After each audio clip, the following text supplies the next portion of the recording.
I'm gonna spin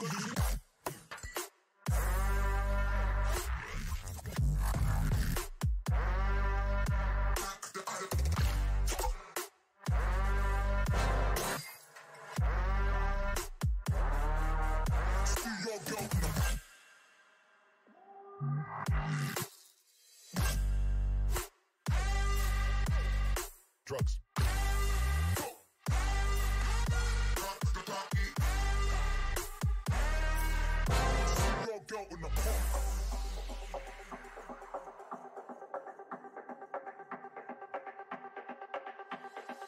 System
This is Sean O'Malley, and you're watching Full-Time MMA. Don't be a bagel-biting, bagel-bitch boy, bagel-bitch back.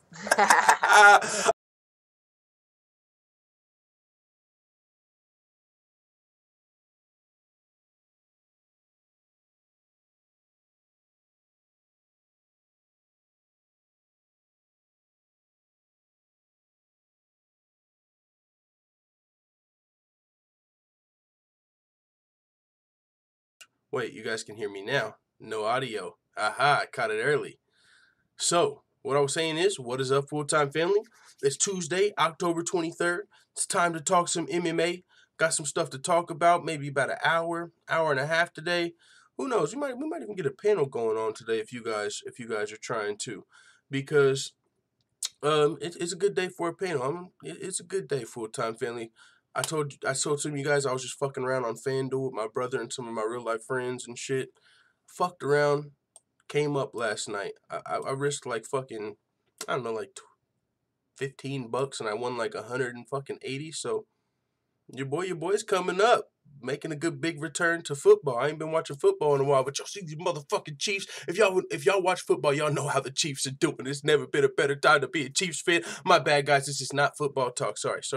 This is MMA, definitely MMA, but hey, it kind of feels good. You know what I'm saying? It's Chiefs fan, won some money. It is what it is. And we're shadow banned, so fuck it. You know what I'm saying? Let's watch a little bit of other sports, right? Get some other shit going on. So salute to the family. Let's pull up the chat. I want to play my Tyron Woodley. I'll beat your ass. I'll beat your ass. We're gonna play that, but first I want to chop it up with the Full-Time Family. Play I'll beat your ass. Get into the news. Have a little fun. Let's pull up the chat. Since Chatbot's taking a fucking hour to load up, we'll go through YouTube for a second to check out what people have already said. think I see my boy MMA Buds in here. Leon Dubison, Jorge 1, Mr. Perfect 2005, Israel A. Gedong in the building. He says, Mick tap out equals Mick excuses. Mixcuses, if you will. On Almighty Khan says, why Cucker McGregor not analyze all the cheats he used in the fight against Khabib? Good call, good call. MMA Bud says, Ben Askren was traded to one championship in exchange for Demetrius Johnson. You heard it here first. Dude, are you saying like you're hoping that happens, or did that happen? Because that would actually be fucking awesome. And it would make sense. Demetrius Johnson talked about wanting to win other belts. Oh my God, that would be so fucking legit, bro. Like, is that breaking news, MMA Buds? Is that breaking news? Because that makes a lot of sense. It makes a lot of sense. Ben Askren for Demetrius Johnson. I mean, it's already, it's more of an Asian those Asian promotions, I believe they put a little more respect on the smaller fighters' names. So Demetrius Johnson talked about it's crazy. He actually talked about wanting to win belts outside the UFC. We laughed. He was like, the only accomplishment for me would be win all the belts outside the UFC. And it's like, what, like Bellator, like fucking one? And he's talked about wanting to win other titles outside the UFC. He would be a great fit for one. They just got Eddie Alvarez. Ben Askren's literally talking about a 90% chance of him coming to the UFC. They could legit work out some little fucking trade ski and get Demetrius Johnson to one and Ben Askren. That would be dope. And if that's official, then salute to MMA Buds for breaking that news. But I haven't heard that yet. But boy, oh boy. Ben Askren, Demetrius Johnson. Damn. I was hoping that was like some breaking news, dog. I was like, yo, that would be so dope. But no, yeah, that would be crazy. But I know Demetrius still wants to get that rematch with Cejudo, but that would be awesome. Like, maybe if he lost the rematch, I don't know. But yeah, Ben Askren's talking about coming to the UFC, man. I almost thought that was breaking news for a second. Sounds like a great fucking deal. Spliffin' beer in order, says Leon Dubson. That's what I'm talking about. Stamina MC says, London calling. Salute to London. With that being said, you guys, we're going to get right back into the chat. Salute to everybody that's here. Arpit Singh, Q80 Pitbull, Coco Butt. Y'all ready to play this? Hopefully we can get lucky on this, right? I got lucky on FanDuel. You know what I'm saying? I've been getting a little lucky. Hopefully my fucking, my fucking payday loan will be paid off sooner rather than later. But I tell you what, if we win this I'll beat your ass challenge, I'll pay that motherfucker off that day. $5,000 I'll beat your ass challenge. Tyron Woodley, T-Dub-O, Wiz Khalifa. If you got time, hit these motherfuckers up on Twitter or Instagram or Facebook and let them know. This is the best I'll beat your ass challenge out there. Let's go.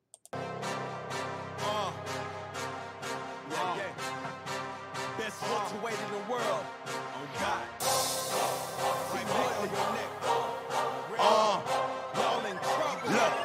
Look. I'll beat your ass. I'll beat your ass. I'll beat your ass. I'll beat your ass. I'll beat him on God though. Talk slick, move quick like a vato. One hand behind back with my eyes closed. You can't fuck with me, yeah, I know. Look, I'll beat your ass. I'll beat your ass. I'll beat your ass. I'll beat your ass. I'll beat him on God though. Talk slick, move quick like a vato. One hand behind my back with my eyes closed. You can't fuck with me, yeah, I know. Look, I'll beat him like a black belt. If a nigga fuck with me, then he assed out. I'ma sit his ass down, back against the wall, then I max out. If you want smoke, I'm a gas cloud. No time for you class clowns, cause my bitch got her ass out. And she wiggling, wobbling, and she moving, and she shaking it for me. And now these niggas getting mad now. Probably cause they salty and they jealous, cause they really ain't been making no money. Hold up. Let me go and switch my flow up.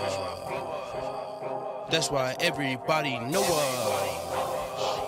Cause we throwin' from the shoulders like some motherfucking soldiers. And I thought we fucking told ya. We ain't choose this life, it chose us. We do you like a pipe and smoke ya. Pause. I don't wanna talk, I just wanna break your jaw. I'll beat your ass. I'll beat your ass. That's a motherfucking winner right there, full-time family. That sounds like a winner. Tyron Woodley, T-Dub-O, Wiz Khalifa, where you at? Let's talk about some MMA. Giving sure name in the building. Arpit Singh. Coco. But Bubba G says, I feel like Woodley ain't really trying to fight anyone outside of MMA. What do you mean by that? Like boxing? Q80 Pitbull says, that's what's up. Yo, salute Q80 Pitbull. I'm trying. Let's go. Let's see if we can crack that challenge. Winner, McGregor dinner, says Almighty Khan. Speaking of, yo, you guys, I saw this and I said, you know we got to talk about this. As a matter of fact, we got a lot of news to talk about, and I feel like if we bring the panel on too early, we're going to have like fucking probably 3 hours or something if we all talk about every subject. So what I'll do is I'll talk about the first few subjects, and then I'll talk about the first 3 subjects, like the big ones, and then I'll bring you guys on for your thoughts on those, and then then I'll just briefly go over the rest. So we'll have the panel sooner rather than later, but I want to hear you guys' thoughts on this for sure. Conor McGregor issued a new lengthy statement on UFC 229 loss to Khabib Nurmagomedov. Boy, he broke this shit down to a T, didn't he? Like this, and you know, man, all the people that are like the McGregor stands, right? The McGregor simps, they're gonna fucking take this and run with it. Like he broke down, like I've never seen someone break down their loss this fucking critically. You know what I'm saying? Like, and you know, Conor's not one to make excuses, but he's not making an excuse for why he's lost. He's not saying I lost this round because of this. But he is coming out and saying, like, I took no damage, like I didn't really get my ass whipped like people. Like, dog, if you want to break it down like this, sure. But if you were watching the fight, you didn't see this.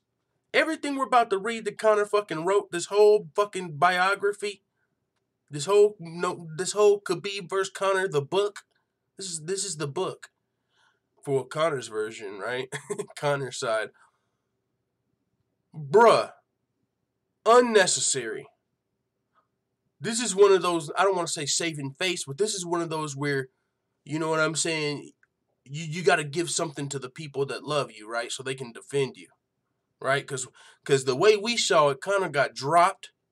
That we didn't expect. That's in the second round, got dropped with the fucking right hand. You can call it wild or whatever you want to call it. And anything, and there's a perfect, honestly, it's even understandable Conor got dropped because, of course, he's got to be prepared for the takedown, so it might open up that right hand. We've seen wrestlers with overhand rights. That's one of the main weapons for someone that's transitioning from wrestling to MMA, that overhand right. A wrestler with the overhand right has been here since before Conor McGregor, before Khabib. So that's always there. But when you're talking about Conor McGregor, who's the fucking, you know, talking about there was Bruce Lee, now there's Mystic Mac, you know, and he's known for just having striking above everyone else's and having the fucking death touch, and how he's, even though he's got great striking, the striking particularly in this matchup against Khabib, he's going to be levels above Khabib. You just expect him, as long as this fight is standing up, that's where Conor wants to fight. You just don't expect him to get fucking set down like that, dropped. And it happened. But, you know, in Conor's breakdown, you know, and like he pointed, I believe it was Almighty Khan who pointed this out. He said Conor didn't really break down none of the fucking illegal strikes in this breakdown. But we'll read it. Conor McGregor is breaking down his loss to Khabib Nurmagomedov critically. Here's what he said. Get ready. It's a book. Thoughts on my last fight. Round 1. I believe from a sport standpoint, round 1 was his. Top position against the fence. 0 position advancement or damage inflicted, but top position. From a fight standpoint, the first round is mine. I think I must have missed that line when I read this. Did he just say from a fight standpoint, the first round is mine? I guess he's talking about, like, because it wasn't actually a fight, he just held me down, so no, first round wasn't yours, but okay. Actual shots landed and a willingness to engage. So he's saying since he actually landed a shot and he was willing to engage, he wins. But that's not how rounds are scored, but so like I said, right, when any of us watched the fight, nobody gave the first round to Conor. Nobody. No one said, okay, that round was scored for Conor. But if Conor's playing this game, you can say he probably won the fight, right? Like, except for getting finished. But, oh, I was the one that actually wanted to strike, right? So fucking, I guess I won the fight. He didn't want to fight. He wanted to wrestle. No, he was doing more than that, man. But either way, he says, straight left early, knee to the head on the low shot, elbows in any and all tie-up scenarios, opponent just holding on to the legs against the fence for most of the round. Round 2, he is running away around the cage before being blessed with the right hand that changed the course of the round and the fight. So he was blessed with that right hand. He didn't say I fucking was, looking for the takedown and so I wasn't worried about the right. Like, he got blessed with the right hand. It was a nice shot. After the shot, I bounced back up to engage instantly. But again, he dipped under to disengage. That is the sport, and it was a smart move that led to a dominant round, so no issue. Well played. If I switched on to give his stand-up even a little more respect, that right hand never gets close and we're talking completely different now.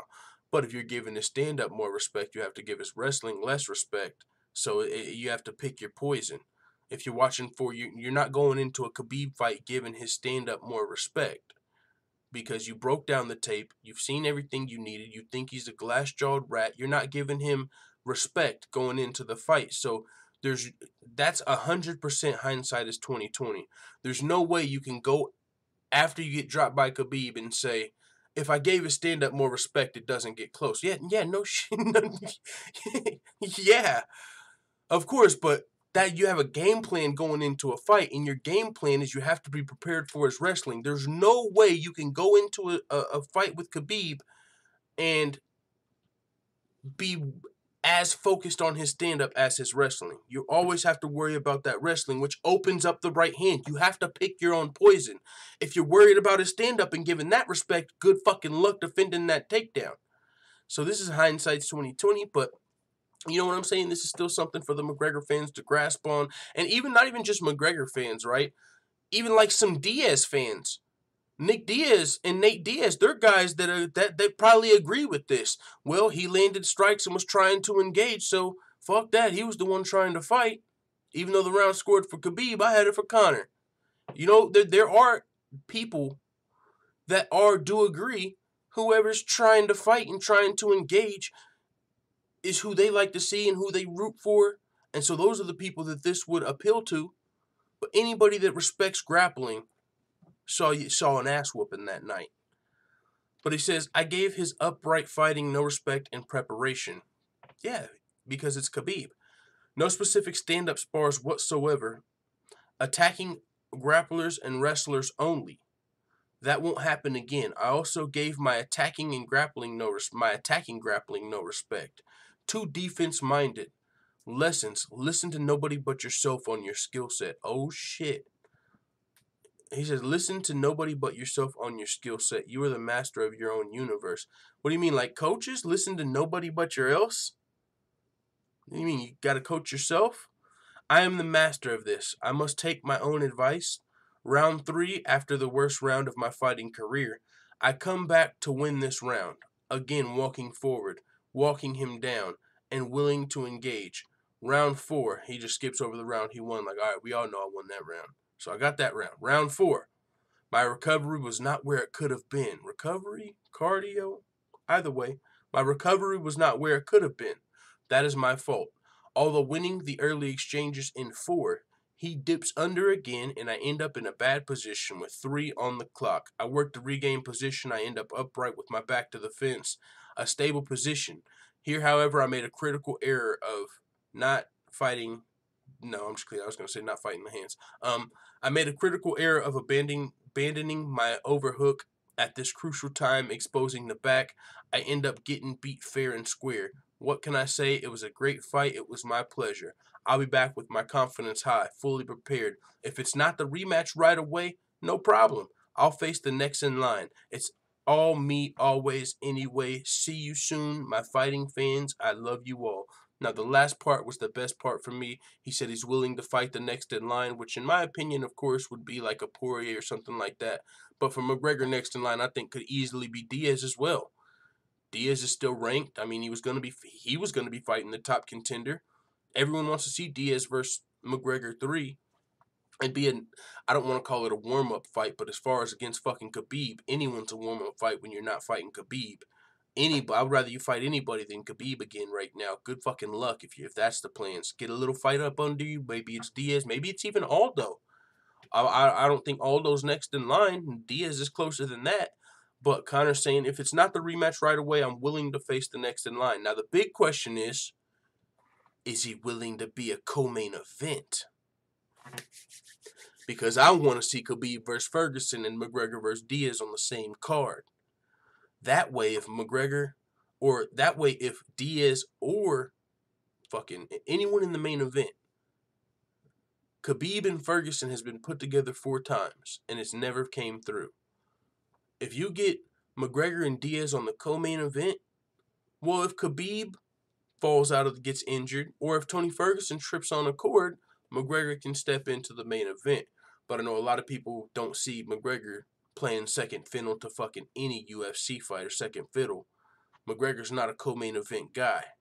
You can't have like UFC 239 Ferguson versus Khabib. You know, you gotta have McGregor's name on the card, so that's not gonna work. It's gotta be headlined by McGregor. So that probably won't work, but he is willing to fight next in line. So maybe McGregor Diaz 3. And if he wins, he could fight Khabib or something like that. You know, the winner, either way. So, but Conor is willing to fight the next in line, which is dope.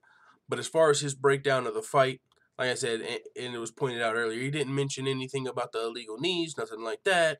You know, there's 3 sides to every story. Conor's side, probably Khabib's side, and the truth, right? Or what we all fucking watched. And as an MMA fan, I don't think anyone, like I said, was giving Conor round 1. But hey, it is what it is. So Conor broke it down. Let me know what you guys think about that. I'll ask you guys about it on the panel. But yeah, there's my thoughts on that. And he's willing to fight someone else, if not an immediate rematch, which is also dope. Jorge 1 says, because Conor always wants a rematch with who he loses to, but never gives one to who he beats. Yeah, and there is something to that. But shit, I know you want a rematch here, but man, good luck.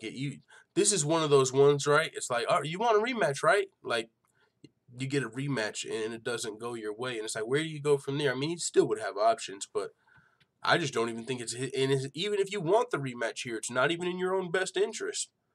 Jorge once says, fuck that spoiled brat.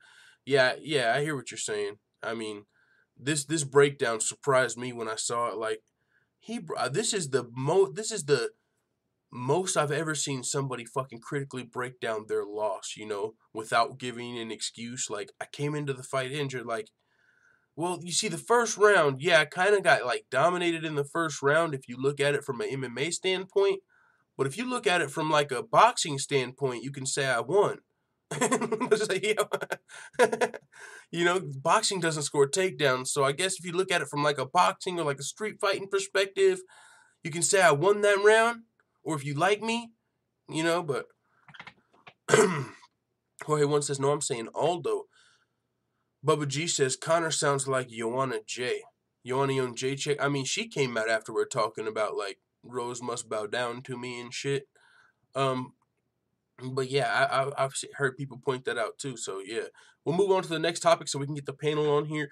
Dana White says he was the most upset guy on the planet after UFC 229 and nobody else cared. Actually, there was a lot of people that, you know, that were like, oh, look at Khabib. Now, there's a lot of fans that were like, go Khabib. Maybe not as many people. But actually, if I recall Dana White's exact words after the event, he said, like, I'm not upset or I'm not mad. I'm disappointed. You know, like, you disappoint, like, one of your fucking parents or someone, like, and they say, you know, I'm not even angry. But I'm disappointed.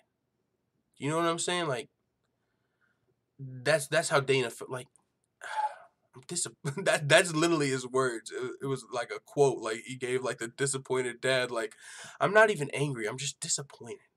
But you know, now he's being asked about it and the melee and the madness. And Dana White's a promoter, you know, of course, if he's on the media, he might overplay it a little bit. Oh, it was fucking crazy. It was the worst thing ever. Like, you know, maybe get a little bit of headlines. Oh, Dana White said, I think that is on the headline if I'm not. Yeah, the headline. Dana White says he was the most upset guy on the planet. If he just says, I wasn't even mad, I was disappointed, it's not quite the headlines. But Dana White says, for me personally, all the work I put into this, the last 20 years of my life, I didn't want to see it go down like that. I was upset about it. I was the only one. The rest of the world could care less. For me, it was the biggest moment. The most people watching ever. And that's just not who we are. It's not even who Khabib is. He said many times after the fight that he went crazy after the fight, and it happens sometimes. This is the fight business. But yeah, I was the most upset guy on the planet after that fight. No one else cared. We had that thing contained in under 40 seconds. I made the decision to not put the belt on Khabib inside the octagon because I didn't think it was safe. I didn't think we'd get a good reaction from the fans. We got everyone out there okay. No fans were hurt. Nobody was hurt. Nobody was hurt in this thing, and we contained it pretty fast. Okay, you know, Dana White just giving his thoughts, and but maybe I'm wrong. I thought that was a little bit of a contradiction, you know, like he said no one else cared, but I didn't want to put the belt on Khabib because I didn't want the fans to get pissed off. Like, why would they be pissed off if they didn't care? Or maybe you're talking about the rest of the world watching on pay-per-view, but if nobody cared except for you about the whole jumping into Khabib, then it seems like the reason you didn't put the belt on Khabib is because you were upset, not because what the fans, like you said, no one cared. You were upset. You didn't put the belt on Khabib. You know what I'm saying? So maybe Dana's trying to find a reason for why he actually didn't put the belt on Khabib. I've seen some people making a deal out of that, like, damn, Dana, you ain't even putting the belt on Khabib? What's up? Why? Is it because he smashed your boy? Like, why didn't you put the belt on Khabib? And people, and Dana said previously, well, I thought the fans, you know, they might like throw shit in the cage if I put the belt on Khabib. But no, he's saying nobody cared except for him. Maybe that's why you didn't put the belt on Khabib. Yeah, I don't know. But Dana White also, speaking with the media, said that Brock Lesnar could be cage side for Cormier versus Lewis. And that'd probably be a good idea, right? Fucking, they got this whole Brock Lesnar potentially coming back versus Daniel Cormier, pushed him in the octagon, did crazy numbers. Everyone was talking about it. Brock Lesnar pushed Daniel Cormier across the octagon. Holy shit, 7 million views on YouTube and shit on the UFC's channel. Huge moment. Well, now that's all at risk when he fights Derrick Lewis. Now, it's a good chance Cormier can win this fight, but they're both banged up. And Derrick Lewis is a guy you don't ever count out. He's got the potential to come back even after getting beat up and knocking your ass out in the third round, and you've shown it time and time again. So, if Derrick Lewis does pull off the upset and shock the world, what happens to the Lesnar fight? What happens to all that promotion? So now we got to get ready for Black Beast versus White Beast, just in case. You got to have Brock Lesnar coming in here and saying, Daniel Cormier was a piece of shit. Stipe Miocic is still a piece of shit. Jon Jones, get your shit together. And Black Beast, you black bastard, I'm going to whoop your ass and show you who the real beast is. Because I'm a white boy and I'm jacked. And I'm going to jack you up at UFC, whatever the fuck. You got to get ready. You got to have another promo. If Lewis wins, or else it's like, pfft, what a fucking waste. So he might have, if it can fit into a schedule, you got to have fucking Lesnar cage shot. You know what I'm saying? You got to have him there. Just in case it's time for Black Beast versus White Beast. And then shit. It works both ways. Because if Cormier wins, this time have Cormier jump the... No, you can't have him. It's too soon. Too soon for him to jump the fence. This time, though, he's cage side. Cormier, after he wins, run up to him, give him the double finger, the degeneration that sucks it, suck it. Fuck you, Brock, suck it, bitch. Boom, boom. Chop, couple cross chops at Brock Lesnar, you motherfucker.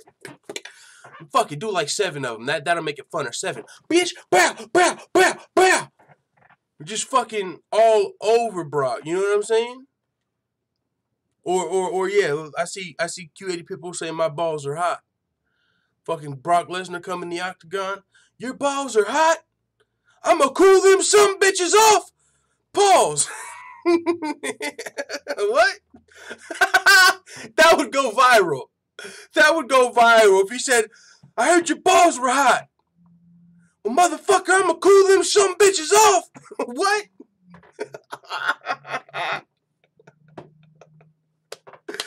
Oh, they'd be like, what the fuck did he just say?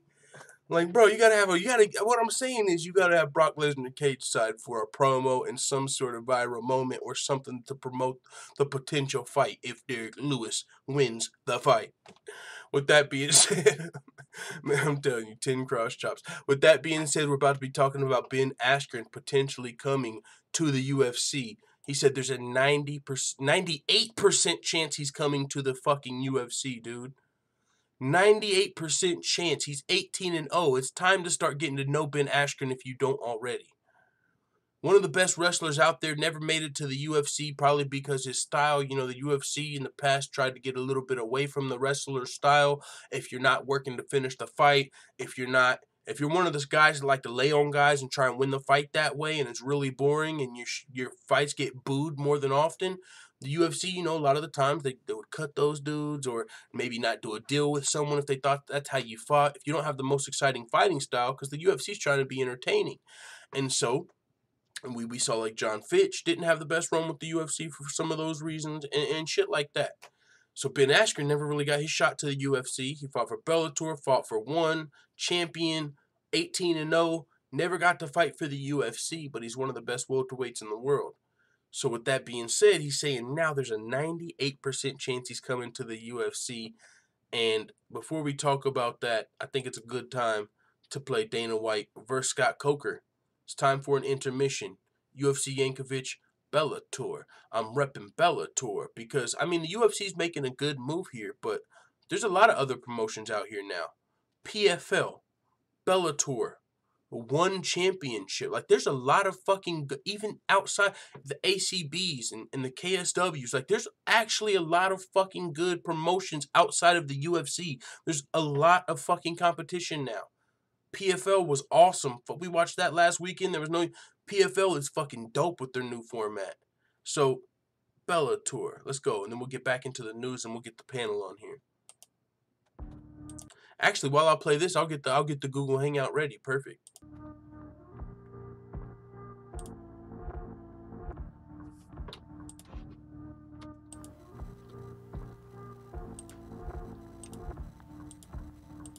Bellator, I'm reppin' Bellator, Bellator, Bellator. I'm reppin' Bellator, Bellator, Bellator. I'm reppin' Bellator, Bellator, Bellator.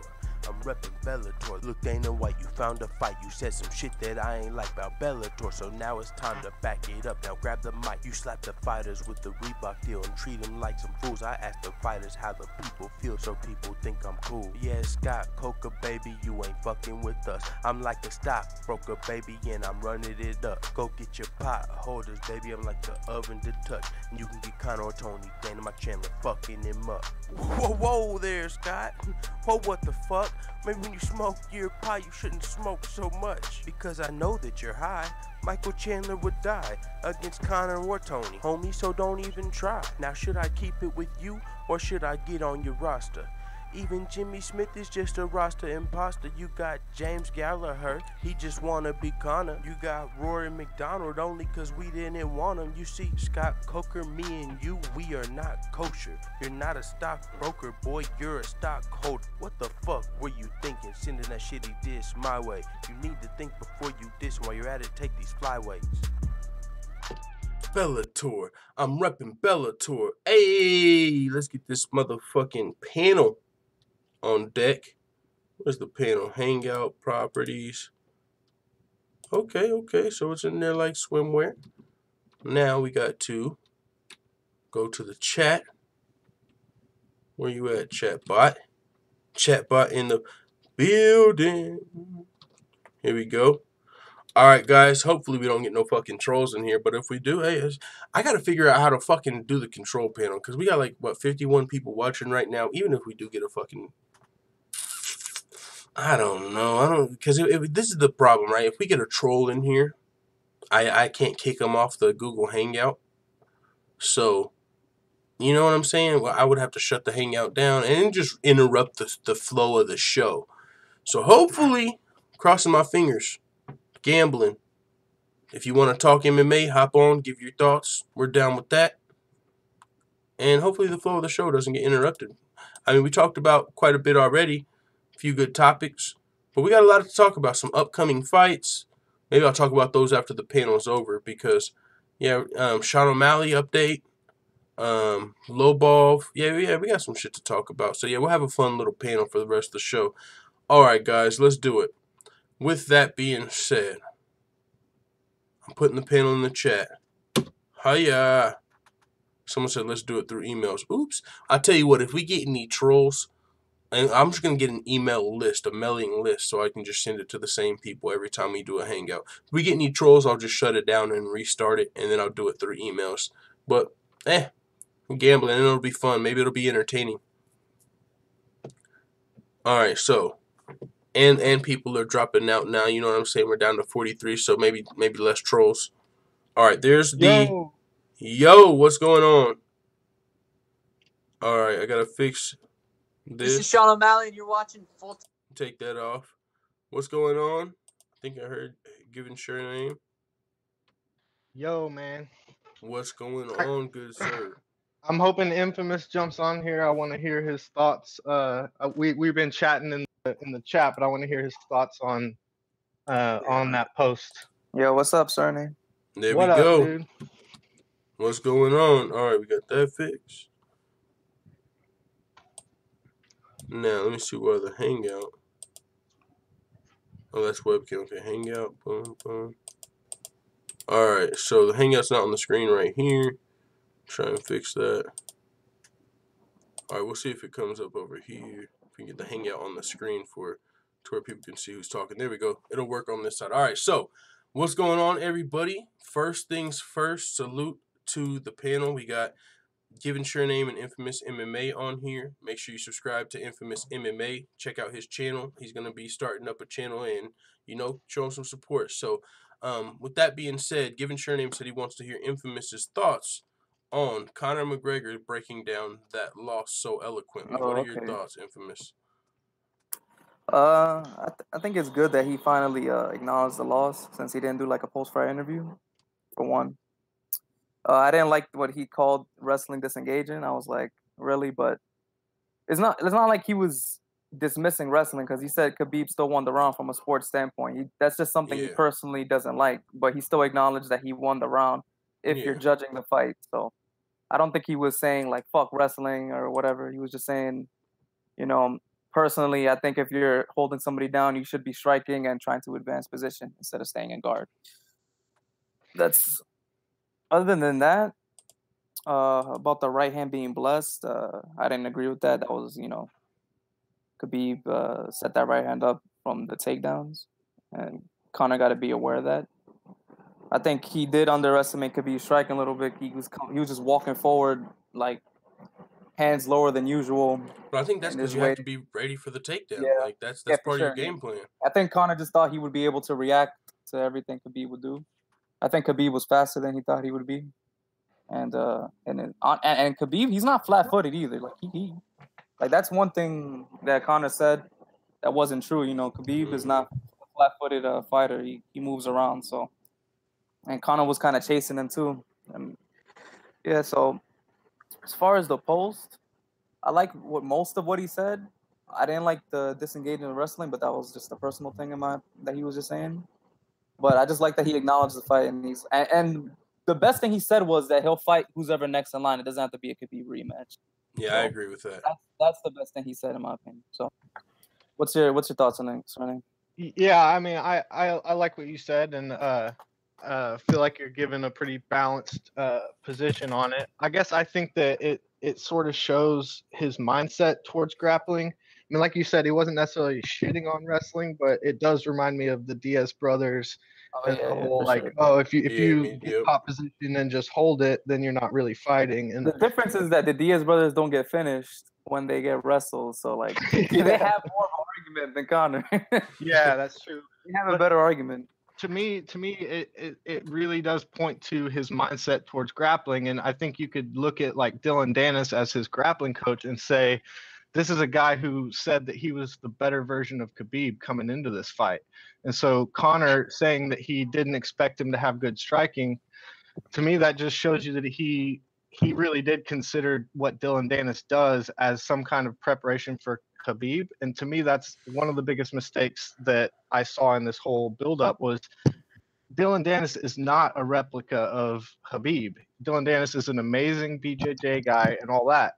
But Khabib is not a BJJ guy. He mixes striking with grappling. His grappling is not necessarily the best on its own. He's not he wouldn't be an Olympic medalist in wrestling alone. He's got to rely on being able to switch it up between striking and grappling. Same thing with his actual top pressure. He's using the punches to set up his guard pass and stuff like that. He's not a Damian Maia, although Damian Maia mixes it up as well too. But I just think that the preparation and the approach to grappling, it's a bigger problem for McGregor, and it goes back to, not really even. I mean, like, I guess the question I would maybe try to get a conversation going with this is why would you say Conor hasn't progressed farther in grappling? And I'm not saying that he's an amateur in grappling, but what is it about his approach that, like, he hasn't gotten a black belt? Like, why didn't he start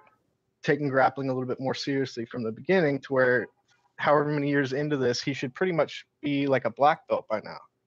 I think what it is through the course of getting his black belt is he ended up, you know what I'm saying, in his last 2 years, he hasn't really been working on just his jiu-jitsu as much, because not only has he been making more money than he ever made, but he also had a boxing match, so he was training boxing for a while, and you have to wonder, for one, he had to prepare for them damn press conference. Like, I don't know how much jiu-jitsu Conor probably trained through that entire process of the build-up of the Mayweather fight and the boxing match.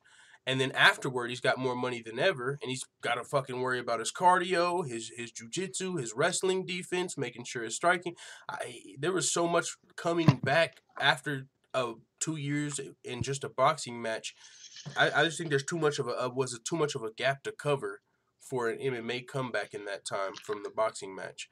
Oh yeah, I agree, but I guess I'm saying it goes even farther back to the very beginning of his career. He's training under the Irish black belt John Kavanagh, and he doesn't dedicate himself to grappling, and I think it's that mindset that says grappling's not real fighting.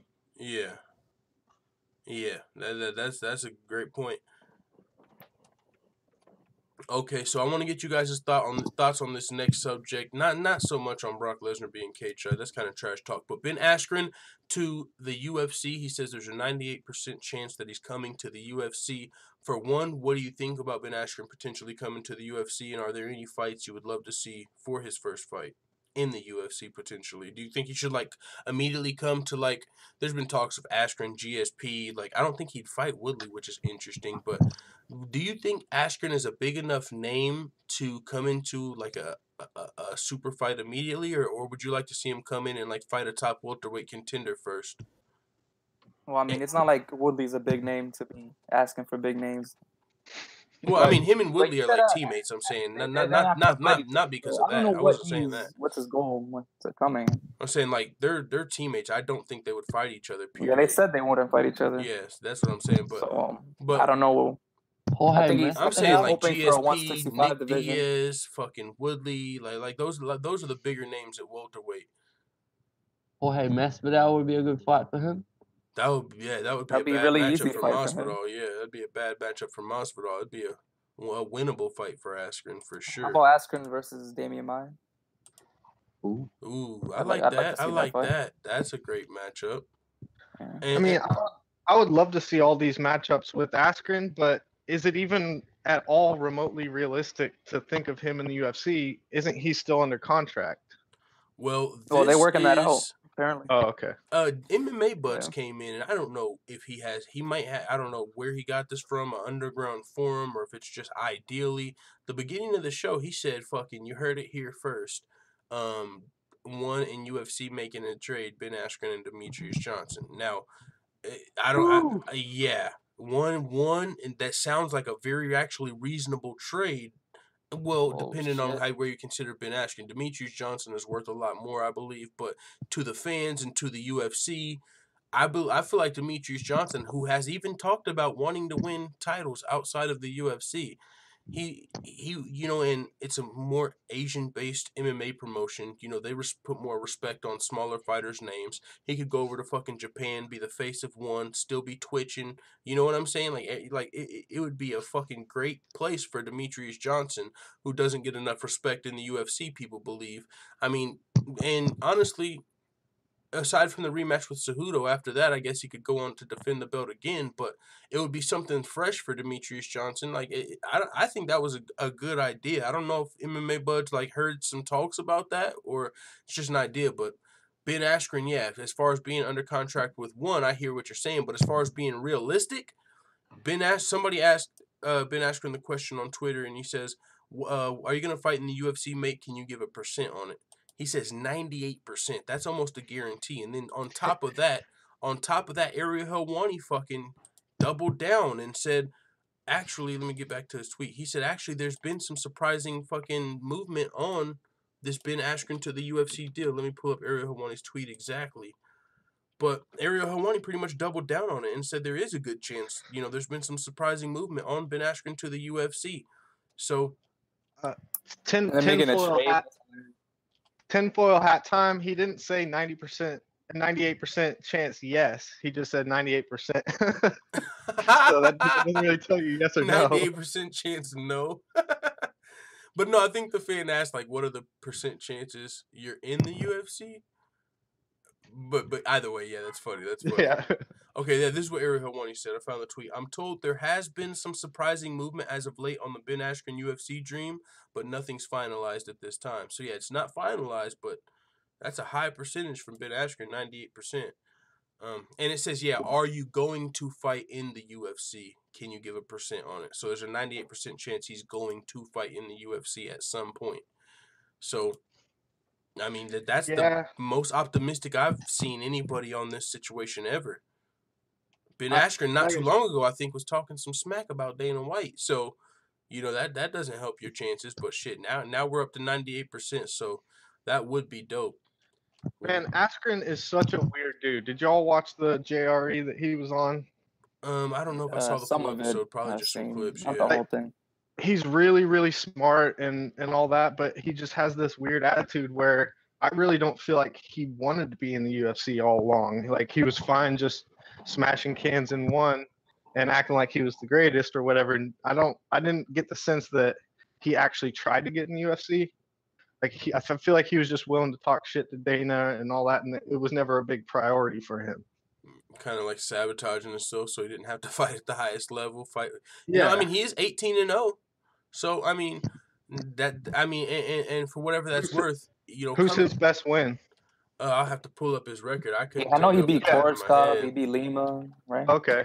Yeah, he might have fought, like, Paul Hart. I don't know. Let me see. In one, I think he fought someone in one. Ben, I'll pull it up. Lima's legit as fuck. I didn't realize he fought Lima. Oh, no, I don't think he fought him. No, he fought Koreshkov, though, I think. Oh, okay. Yeah, he fought Koreshkov. There you go. Yeah. He TKO. Oh, no, he did fight Lima. Yeah, he beat Lima. He beat Koreshkov, Jay Heron. So, yeah, he's got a couple of good wins for Bellator before going to one. And, you know, there's not as many big names, but he beat Shinya Aoki in one. I mean, that's a name I've heard of. But, you know, there's not as many guys in one. There's not as many guys in one that you've really... I mean, Shinya Aoki was 42-8, so he had a good record. He was 42-7 before he fought Ben Askren. So, it's not guys we're as familiar with because we probably don't keep up with one. But 18-0 is still impressive at this point, even if you come to the UFC regardless of how you got here. That's valuable. The thing that people have said for years about Askren is that he's not enough of a name except among hardcores, and then he's not a fan favorite fighting style. Like, he would bore the casuals with his wrestling. Mm-hmm. So that's basically always been the excuse for why he'll never make it to the UFC. Plus, he talks shit to Dana. Yeah. I mean, from what I've heard, Askren said that he got off his contract in Bellator to join the UFC, but then Dana was like, nah. Like, he basically, like, G'd him. He said he was willing to let him join, and then changed his mind afterwards. So, and then I guess, you know, Askren did what Askren does. Did his own shit. I mean, BJJ Scout has really good breakdowns of Askren, so I do appreciate his style after seeing some of that, but I don't think he's a big enough name potentially for Dana to have any motivation to, like, want to sign him. I'm gonna look up the UFC's welterweight rankings because someone else asked who would Askren fight, and aside from Damian Maia, I want to look at some of the other potential matchups for Ben Askren. Oh my God! Somebody said Askren versus Till. No. Yeah, that's all that too. That's good. What's going on, What's it Exist say? BMX? What's up, man? It's 6 in the morning in Australia, and I don't have to go to work today. And I see you guys are online, so I thought I'd listen and have a good time on the full time. All right, well, salute. Good. It's always a good day when it's a day off. But yeah, Till. One of the things about Till is he recently announced, and it was in the middle of a lot of news. He's going to be moving up to middleweight, I believe. So either way, that's a decent matchup. I mean, I would still like to see how Darren Till does against a guy like Askren or Covington or Usman. You know, he's a bigger guy. I wonder how his wrestling defense would look against like the best wrestlers. But it could be problems for Till. But at welterweight, Askren, I mean, shoot. How would Askren do against Usman or Covington? Or, I mean, I think RDA is a winnable fight for Askren. That would be a good one, actually, to see where he's at. Like, can your wrestling take you past? I mean, I think he'd beat Covington. I mean, you think you so? don't think so? Yeah. Okay, that means he's probably one of the best in the world. I mean, if he beats Covington, he'd probably beat RDA. Maybe like to see him against Stephen Thompson. Can he take Thompson down, or would he get clipped up? Yeah, actually, I like Askren to the UFC. Really, any of these matchups. I think he'd fit right into like the top 5. Him versus Colby would be the ranking, cool fight. And beat his way up instead of being thrown straight into the top 10 or top 15. He should start at the bottom. Nah, you got to throw him. Yeah, he's 34 years old already. The only I hear what you're saying, but he's 18-0, 34 years old. I think you got to throw him at least into the top 10. But I think there's been talks of fucking Ben Askren versus GSP and stuff. Like they're probably gonna give him a bigger. And especially being 18-0, and I think they'll probably. All the other welterweights will get pissed off. They all get dropped down one just because fucking the guy comes in from 1. The UFC's never gave any fucks about what these other guys did. Like, oh no, we can't give Askren. Like they let CM Punk come in, like and take a spot over him on the pay-per-view. You know, like Ben Askren, he's got a bigger name. I would assume. I haven't looked at his social media in a while, but I would assume he's got more of a following than a lot of these contenders. So like a Neil Magny or someone like that. Like I would assume he would get more. And respect to Neil Magny, but I'm just saying as far as following and fans, like he's got a lot of fans behind him, guys that, because he had a wrestling background as well, so there's a lot of wrestlers and wrestling people, fans of wrestling that enjoy him, and you know he came from Bellator 1. He's bringing those fans that like him, like he's got a lot of fans actually, and he's 18-0 and 34 years old. You kind of got to put him into the thick of things. So, but ideally, I hear what you're saying. You know, make him work for it though. But one of the other things. Go ahead. He's got the funk, so it might be all right. Master. Wait. No, it's Funky. Aljamain's the Funk Master. Let's say there's a lot of funk in there. Put them on the same card. It'd be a funky card.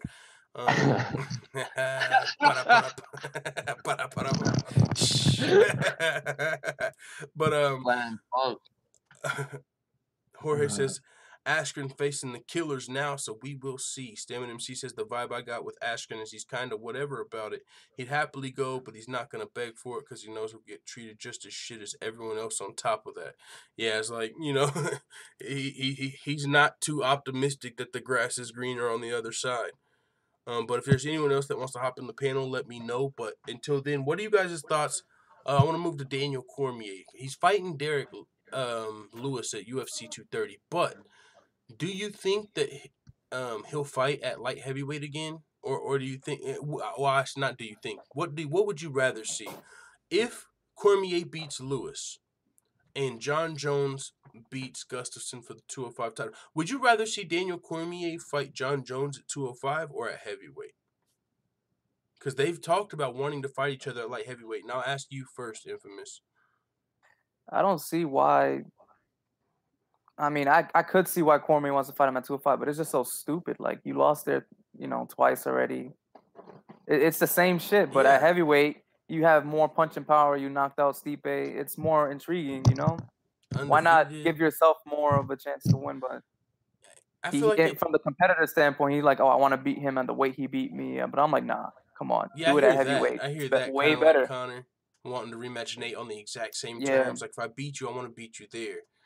I hear that. I'll ask your thoughts on it as well, given your name before I give my take on where they should fight. Where do you think that Cormier should, try and fight Jones where he lost at to try and get that back, or would you rather see it at heavyweight? Man, as a Daniel Cormier certified dick rider, which I'm not afraid to admit, I love the guy.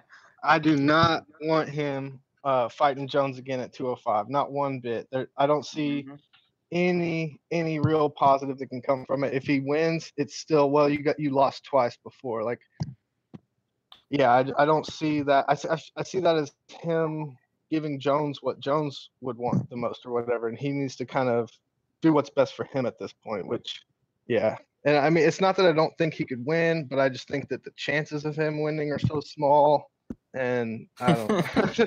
it's not the fight I want to see, that's for sure. You gotta think Daniel Cormier doesn't want to cut weight again after that heavyweight. He's like, oh yeah, that's heavyweight. I can have my Popeye's chicken. Yeah, it's like the dude missed weight for a title fight at 205. It's like, yes, he doesn't like for heavyweight. It's less stress on his body, and he's on his way out. I don't reckon I'll see him down in 205 again. Okay, and I asked the question too because one of the things that was brought up in the whole fucking UFC 230 main event madness was they were looking at like Jones and Cormier, but they wanted to fight at light heavyweight, and like that was one of the things that came out was that Jon Jones and Daniel Cormier wanted to fight each other like at light heavyweight, or Jon Jones wanted to fight at light heavyweight, and DC wanted the rematch to be at light heavyweight. But also, man, I feel like just as far as it would be a bigger fight at heavyweight. Now, that's what I want to see at heavyweight, but it would also be bigger because, and now not as much for Daniel Cormier. It doesn't help him. I mean, it would sell more pay-per-views, but the thing is, it would be Jon Jones actually challenging for his second title. And if he happens to beat Gustafsson and win that light heavyweight belt, Jon Jones would be looking to become the fucking champ then. He would have the light heavyweight belt, and he would be looking for a second title. But with that go ahead. It adds another wrinkle to a fight that we've already seen twice. Yeah. So I want to see it. Yeah, like it makes it a little bit like how will they deal with the weight and this and that. For sure, yeah. And he's undefeated at heavyweight. Like, yeah, it's just, I feel like, and it feels like we kind of agree. We all want to see it at heavyweight. So I would imagine that's a common consensus. I mean, it's like 4 for 4 here. So if there's someone in the chat that thinks they would rather see it at 205, let me know. But I would just hope that maybe they reconsider, maybe in time, because they said that they both wanted to fight at light heavyweight. So yeah, man, I would love to see it at heavyweight. But Volkan Oezdemir, he's questioning Jon Jones's return and doubting Daniel Cormier's return to 205 pounds. But Ozdemir's going to be fighting Anthony Smith next weekend, Saturday. I really want to get you guys' thoughts on that fight, and since he's the one that brought up the Jon Jones and the Daniel Cormier doubt, what do you guys' thought? And we'll start with you, Exist BMX. What do you think about Volkan Oezdemir versus Anthony Smith this weekend? I think Anthony Smith's coming in pretty hot, and Volkan Oezdemir, he was no time, and then he got the shit beaten out of him by Daniel Cormier. So I reckon Oezdemir's going to be a bit more hesitant, and Anthony's gone in a bit of a stride there, where he's at that weight where he can just kick some ass and do what he wants. Okay, and what about you, Given Surname? What are your thoughts on the main event? Number 2 ranked light heavyweight Volkan Oezdemir, number 10 ranked light heavyweight on the come up Anthony Smith, the Lion. Man, I'm excited for this fight, big time. I feel like it's gonna be one of those hardcores, present for the hardcores. I just feel like there's no way this fight doesn't end in a violent finish. So my gut is kind of going with Oezdemir, but at the same time, Lionheart has been surprising me every time. So I don't know. I'm mostly just excited for this one. I don't have a real solid pick. Okay. And what about you, Infamous MMA? What are your thoughts on the main event of UFC Monk Tone? Yeah, I got Oezdemir knocking him out in like the first 2 rounds. I think he's just. Smith is an exciting fighter, but almost every one of his fights are like brawls. He comes back after being hurt multiple times, and now he's looked good in 205, but he's fought like guys who are a little older. Yeah. And then now he's fighting a guy that's a natural 205 pounder who hasn't been hurt to the extent he has in his career, so he's a lot more healthy. I just think even if they do brawl and they both land on each other, I think Smith is he's not gonna be able to take that punching power or even have the chin that Oezdemir has to take his punches. I think Oezdemir takes him out. Is Anthony Smith much of a wrestler background? No. The story on Anthony straight Smith, brawler. yeah, he came from like working at Subway and shit, and getting into MMA. Like, I don't think he had a background in wrestling. Like, he said he had a little bit of a late start, but he learned on the job because he's already got 43 pro fights. That's where he got his experience. He got his experience on the job. But I like Infamous's point a lot, man. And I put respect on Rashad Evans, and who else did he beat? Rashad Evans Shogun, yeah. I respect on their name because they're veterans, but they're definitely, like, not even a question. They're definitely over the hill, I think you could say, as far as out of their prime. And so he had, like you said, he hasn't fought anybody, a legitimate top 5 ranked light heavyweight yet. And the way that they're advertising this fight, I mean, I think it's a no-brainer. Like, it makes for a potential exciting fight. Now, what would be shocking is if this fight didn't end in a knockout, because no time Oezdemir, he made his name from knocking guys out in no time. Lionheart Smith, he's got a 22-second knockout in the UFC. Like, so this could be a quick fucking knockout. Like, it's going to be just a fun main event. I like the main event, but I think if I were to give a prediction, I might go with Oezdemir. I like everything Infamous said. Anthony Smith has taken damage. He's been known, to be losing the fight and then come back and get the knockout. And he hasn't really fought any legit light heavyweights like this. But if he comes in here and gets the fucking knockout, man, it's going to be one of those situations where you also wouldn't be too surprised. But yeah, I like Oezdemir, but actually, this moves into the next topic, but we're going to be talking about the co-main event. Michael Johnson, Artem Lobov, and the next topic, we're talking about Artem Lobov, so it's a good transition. We got the menace Michael Johnson stepping in on short notice to replace Khabib's teammate, who was involved in the brawl, to take on Choo-Choo, motherfucker, the GOAT, Artem Lobov, the Russian Hammer, the Siberian Express. The Choo-Choo motherfucker, Artem Lobov.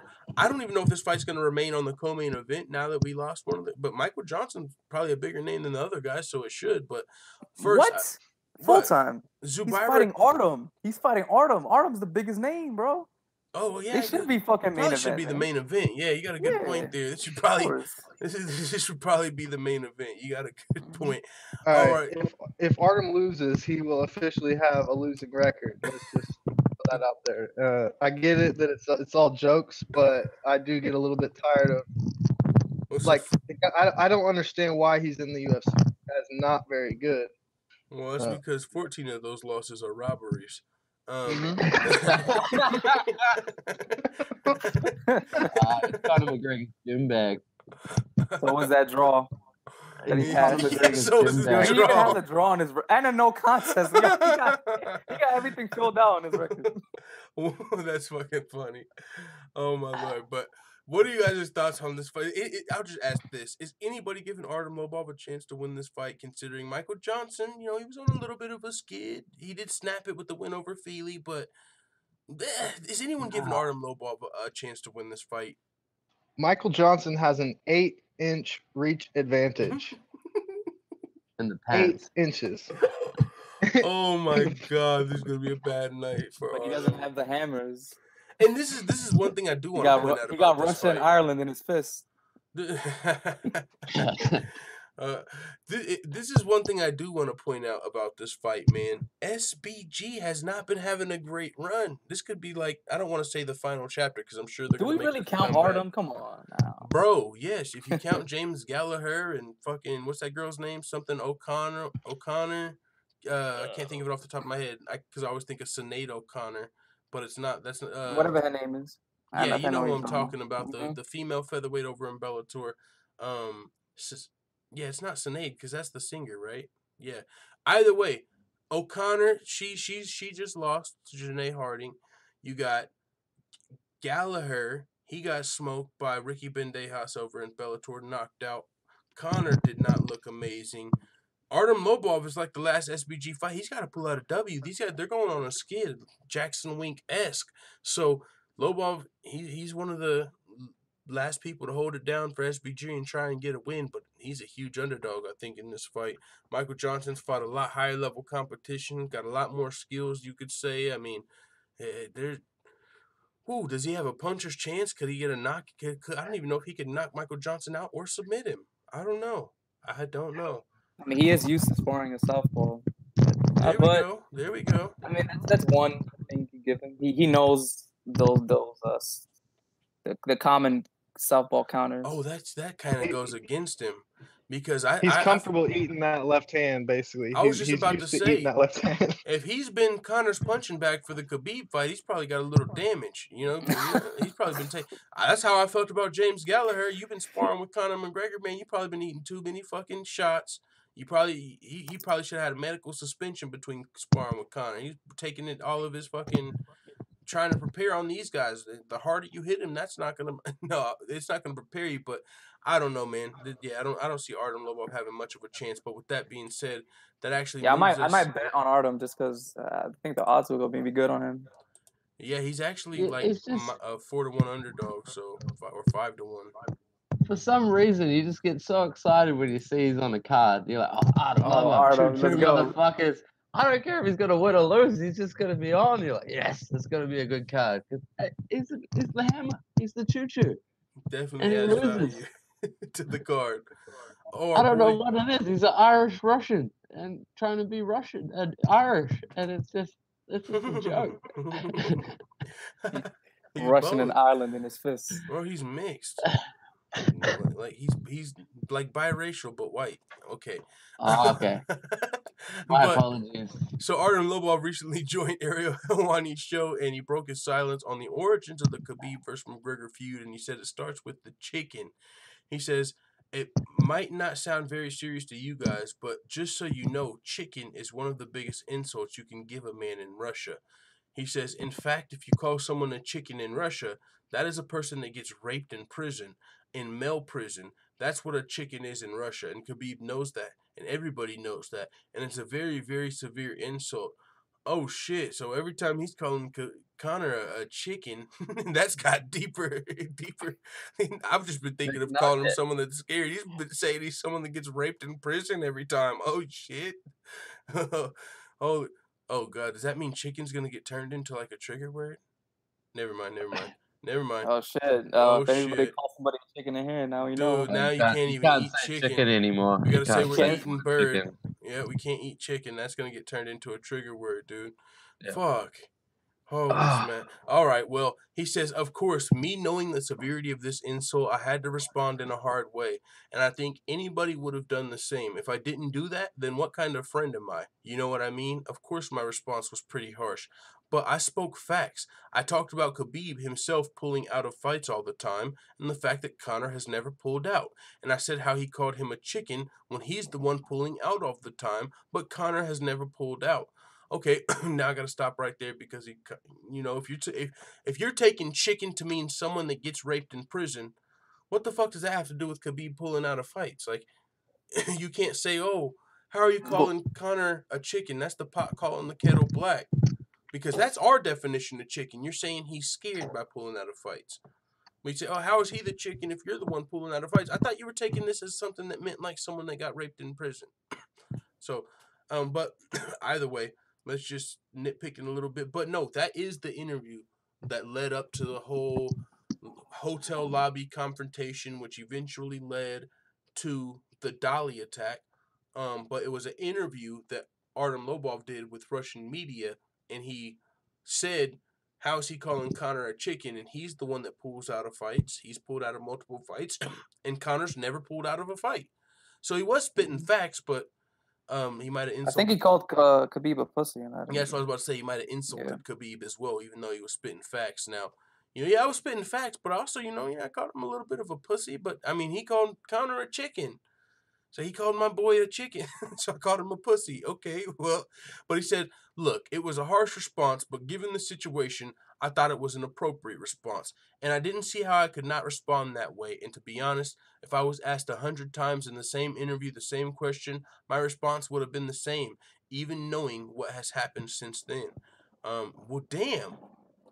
What the? Even What did he knowing say? that Rose Namajunas, like, and Michael Chiesa and all this shit happened, he's saying that, he said if he looked back 100 times, he would still say the same thing in that interview, even the way that everything played out. Well, Even maybe he'll after stop the Conor Dolly from throwing the attack, dolly. the K-Eagle, after everything, he would still do this shit 100 times over. Like, I would still call him a pussy on that interview. I don't give a fuck if they slap me in the back of the neck, and Khabib acted, and I don't even know about that. Like, he was like, how come your friend didn't fight back? How come your friend gets slapped? He not answer for get slapped. Dog, you had 11 like people. Like, what is he supposed to do? I mean, no, some people I guess say, oh, you're supposed to go out swinging, but I think that's it's just motherfuckers stupid being too arguments macho for everywhere. their own good. Yeah. Yeah, man. But so yeah, he's 11 doubling people down. make it. He's doubling down pretty much and saying that really all of this started by Khabib calling Conor a chicken, and because he said that means something deeper, like. Mhm. So, all right. What are you guys' Yeah, thoughts? he also mentioned that he's seen Khabib in Russia multiple times, and before they even had the conversation with a lot of people, he saw Khabib and they were having words before that. So it's not Yeah, like yeah, that was the I heard first about time that as well. Khabib saw him, but the one when Khabib slapped him is when he had all those people around him. Okay, but yeah, no. To your point, also, I don't know if he spoke about this on this interview. I haven't got to hear it yet. I'm just reading it, but also before the interview that Artem did on Russian media, where he called Khabib a pussy, there was something before that even, and it wasn't just Khabib calling Conor a chicken. There was, I don't know if it was like a nightclub brawl. I remember what you said. You remember what I'm talking about? Yeah, that's something they never bring up though. Yeah, I don't know why, right? Yeah. You're bringing up fucking religion. I don't Like, know, why don't you bring up that goddamn brawl? Like, hey, you remember when you jumped my fucking boy? That's why I called you a pussy. Well, that's why I called you a chicken. Like if they did a sequence. Remember you fucked my boy up at the bar? Well, that's why I called you a pussy or a chicken. Well, I called you a pussy because you called him a chicken. Well, I slapped you in the neck because you called him a pussy. Well, I threw the dolly because you slapped him in the neck. Well, I jumped over the cage. Like, goddamn. They never. The thing is, with Khabib, he has like 100 different people he calls his brothers. So yeah, cousin, like, brother, fucking best friend. My brother.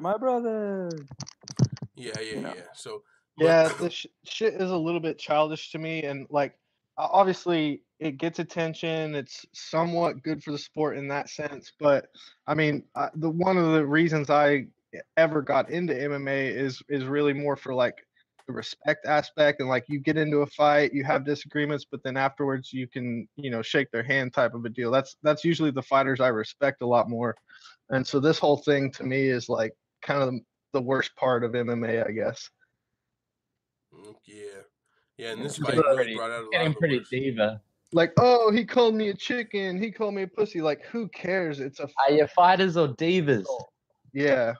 Yeah, and see, Artem Lobov continues. He says, I'm kind of taken back by all of this. Why did you say that? And I kept repeating the same thing. So Khabib was, I guess, in the confrontation saying, why did you call me a pussy? And he said, look, you called my brother a chicken. How could I not respond to you? That to your point, like, yeah. I'm like, bro, you said something. How could I not respond? Like, I got to get the last word. What do you think? Khabib was like, if you say something about me, I'll run up on you. Yeah, he's like, niggas. He says, if someone called your brother a chicken, and now here's Artem, right? Conor's his brother. If someone called your brother a chicken, you probably would have responded the same way. And he just kept saying, none of your business. Why did you call me that over and over? So I explained to him, look, I didn't say that to you directly. I said it to you in response to him calling him a chicken. And that's it. That's how it happened.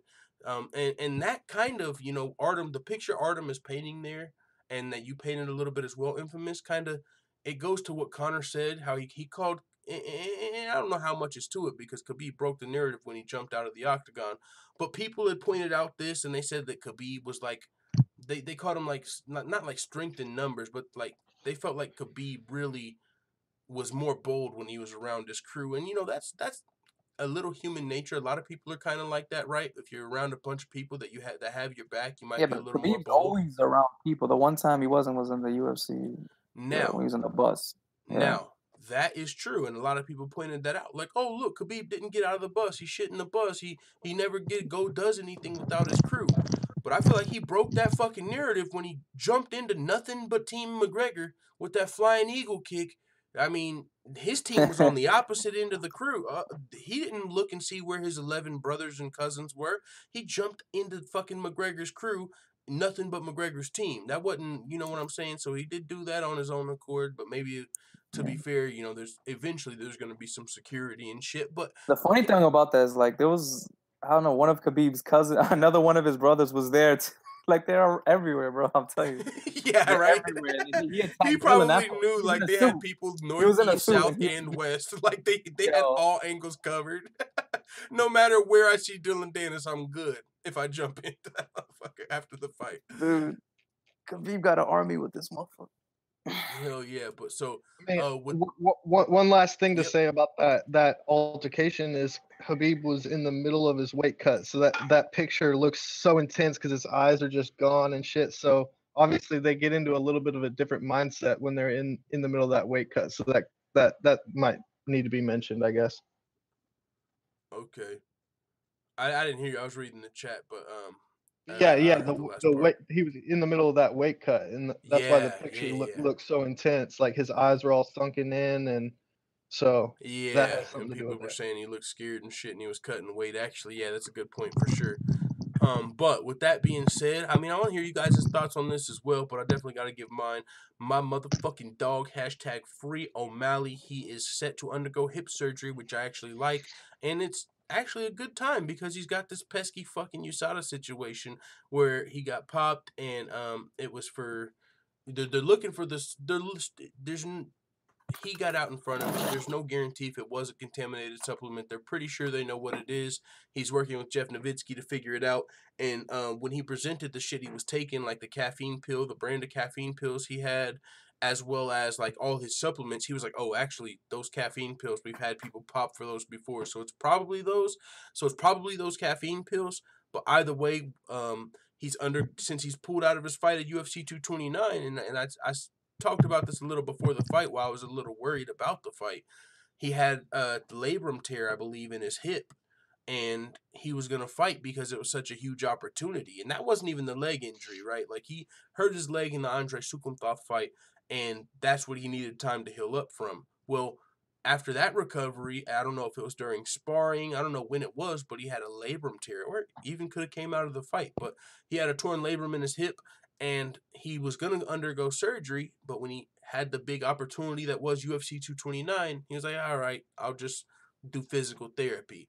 So now he actually takes the surgery, and he's not going to be able to even be back on the mats for like 4 months. So regardless, even if he gets cleared by USADA, he's going to fucking need some time off. So he's got plenty of time for USADA to get this figured out, but he'll probably be out for a little while since he's undergoing surgery. I guess I'll start with Infamous MMA. Do you have any thoughts on the whole Sean O'Malley situation, whether the USADA suspension or the surgery? Was this something that was like plaguing him for a while, this hip injury, or is it something new? Now, I don't know. I haven't heard anything about it until after the fight, and we all knew about the leg injury we saw, the foot injury, the leg, but this hip injury, the torn labrum in his hip, I didn't hear anything about until after that. And he was talking about he was going to get surgery until he was offered this opportunity. So I don't know if it happened like in training after his last fight or if it's something that's always been nagging. But if it's a torn labrum, it sounds like it probably had to happen. You know, I don't think he's just been fighting through it the whole time. I think it's pretty recent. When you lose one leg, your hips counteract and they get like either like they sink and they seesaw up. So when he would have hit his leg, one of his hips would have gone into play really hard, and like you got to physio it out, and like that's just kind of like it goes up the line. If one leg's out, the balance is out, so that it goes to the hips and then it goes to the shoulders. So it's no surprise that it's got a bad hip after a leg injury. Yeah, man, that's a great point. So yeah, it probably did happen after his last fight. Probably just having to move around differently and even train. But if he had a previous injury in his hip, it would have made it worse with being on one leg for that time period.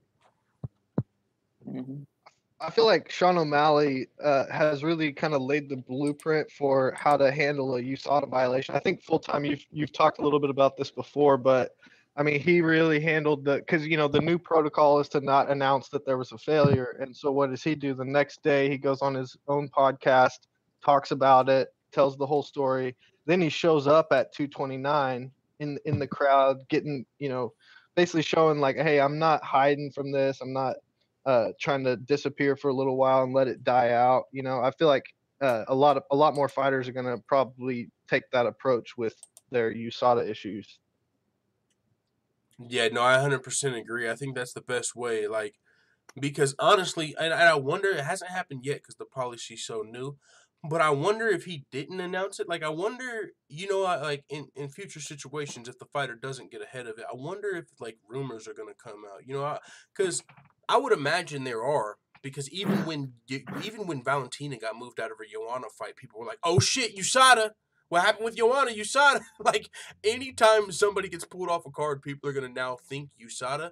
But same thing with Poirier.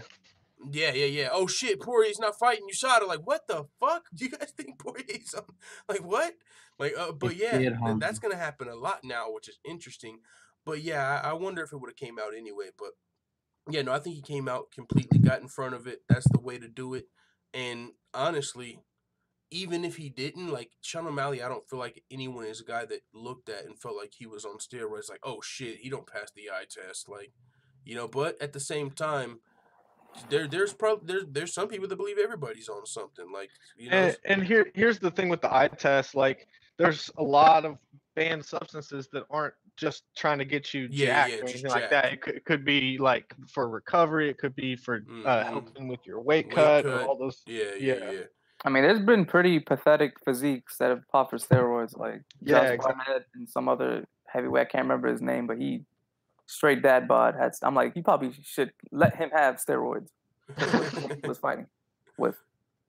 But Coco Butt says, "Get rid of USADA, legalize everything." Actually, I want to hear you guys' thoughts. I want to just have a conversation on that. I don't think you can do that. But do you think there's anything you can do better than USADA, or do you think it's just USADA? Demetrius Johnson on meth. That would be. I think it's action. It's tough because it's like, as a fight fan, you don't want to see your fights get lost because someone's enhanced, Yeah, but maybe it does lead to you'll go on a drug bender and then they fight after the drug bender. No, but you don't, and also like, if you don't have USADA, you pretty much. It's like, well, good luck if you're not on steroids. Like, you have to take steroids to compete if you don't have USADA. It's like a must. I wouldn't say that. I feel like someone who's like talented that's on steroids will probably beat another talented person, but a talented fighter who's skilled will always be a guy that's just on steroids. A guy with skill can beat a guy on steroids if they're not on their level, but if they're not on the level every time they skill, win. if you want to compete with the best, there's not gonna be anybody that's skilled that's able to become the champion if you have a skilled champion that's on steroids. You can have skill, you might be a contender, you know what I'm saying? Like, I look at a guy like Jorge Masvidal, never for once thought he was on steroids, but he has the skills to compete with welterweights, and he's got great skills. But yeah, he does. Even wrestling would be a bad matchup. But yeah, go ahead. I know champions you would think that were on steroids, like that you look at, you're like, because like most of the champions, I'm like, maybe with the exception of like Jon Jones, I would think they're natural, but if I listed off all the people that I thought could be on steroids, I would probably get my channel shut down. Okay. Let's not go down that rabbit hole again. Okay. So Luke Thomas, he gets a lot of shit, and I know a lot of people just dislike kind of the way he talks and the words he chooses and stuff, and I get that. I just don't like the way he approaches the steroids subject. But yeah, I was about to say, like, he has, I think, like, at first I was like, that's stupid what he's saying, but he actually does show how it's a really complicated issue. And so yeah, if anybody hasn't heard Luke Thomas's position on USADA, it's basically that it's just a weird extension of like the war on drugs, and since the war on drugs was a massive failure, he kind of connects the two. I feel like it's at least an interesting take on it, and after hearing his take, I realized like there's no easy solution, even with USADA guys are going to use and stuff. So yeah. And this is another thing that is one of the things about USADA, even though I feel like it might be a necessary evil, it's still evil because not only to the point you brought up about what Luke Thomas said, but I feel like the fact that they're hired by the UFC can be a serious conflict of interest. I don't know if there's anybody corruptible in USADA, but boy, if there is, I mean, the UFC could sure use that fucking leverage. Like, oh, you don't want to fucking do whatever? All right, fucking failed substance. Oh, you know what I'm saying? Like, oh, you don't want to take that, like, and I know that's damn near conspiracy, but I'm just saying it's sketchy. It's sketchy. You know, if it just feels like a conflict of interest, but at the same time, like I said, it's like I don't know what else. What's the other? And Gary Kendrick Jr. says boxing uses VADA, but I don't know the difference between like a VADA, you know, and the WADAs and the. I don't know the difference between those and USADA, but I do know like boxing uses VADA. I've even heard about WADA though, the World Anti-Doping Agency. I don't know enough about the difference between each one, but from everything I have heard or learned, USADA is more strict than those. But some people feel like USADA is even too strict. You got motherfuckers popping for trace elements of caffeine pills, and this is another thing, and this is why I'm kind of sketchy, like to the little tinfoil, whatever the fuck I just brought up about how it's a conflict of interest. I mean, you got USADA on one hand, like in the Jon Jones situation, the dick pills, okay, it was proven a contaminated supplement. Well, at least he tested the dick pills and they came back contaminated, so he got looked at as innocent. Well, on this one, on one hand, USADA tells you they believe there wasn't enough steroids for it to affect Jon Jones' performance. On the same hand, they tell you that Jon Jones, they don't believe he had any reason to cheat and that he didn't do it intentionally. But then on the other hand, they're saying, yeah, but he still has to snitch on somebody to get out of a 4-year suspension. It's like, what the fuck? Is he innocent with no intent, or does he have to fucking snitch on somebody to get out of cheating? It was the snitch base. They confirmed that. Yeah, but it was the snitch thing. But they also, even with the snitch thing, they also did put out a statement as well that said they believe there was no intent, and that the trace element. Well, I don't know if there was a statement on the trace elements didn't how much they affected the knockout. But Jon Jones had like an actual quote, you know, as far as from USADA. I don't know if it was paperwork he had from USADA, but when he responded to Daniel Cormier on social media, like he put the actual quote, like the amount had no effect on the knockout, something like that. He sounded like he had an actual quote from USADA, but I do know that USADA did come out and say that it didn't make sense for Jon Jones to cheat, and that's why they were working diligently to get it solved, because the trace element that was in there, the little amount that was in there, it didn't make much sense for it to be that small of an amount. So they were believing that Jon Jones might not have did it necessarily intentionally, but yeah, no, the paperwork does say he had to snitch. I wonder if they're kind of saying that this is a substance that wouldn't work if you microdosed it, because I think that was part of the argument of why he potentially passed one and then failed the next one and then passed the next one, was that he was microdosing and got the calculation off or something. Mm-hmm. So this guy, if you guys know Vinter Conte, he did a lot of steroids for guys in boxing. He said like Jones was probably taking a banned substance that was contaminated with the thing that he popped for. So the shit that he's using, which is probably like the latest thing in cheating, was contaminated with something else. Now that actually makes a lot of sense. That's what made the most, like when I did my little research, that's what made the most sense to me. That actually does as well, because he sent back fucking 14 supplements and got them all tested to see which one was contaminated, and none of them were contaminated. So it's like, well, what the fuck were you taking that was contaminated? John, why were you hiding under the octagon, John? Yeah, Chael Sonnen made a good point, and Chael Sonnen might be a little biased, but he said, okay, I failed it, and he's dealt with USADA. He failed USADA drug tests. He said, the reason I quit failing drug tests is because I knew what I was taking, and I quit taking it. If Jon Jones was just taking a contaminated supplement and he doesn't know which supplement it was, then you would expect him to keep failing drug tests, because he's still taking the supplements and one of them's contaminated.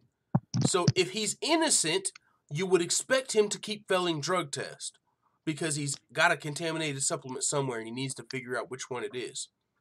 Well, if he's passing tests now, he clearly quit whatever he was fucking taking.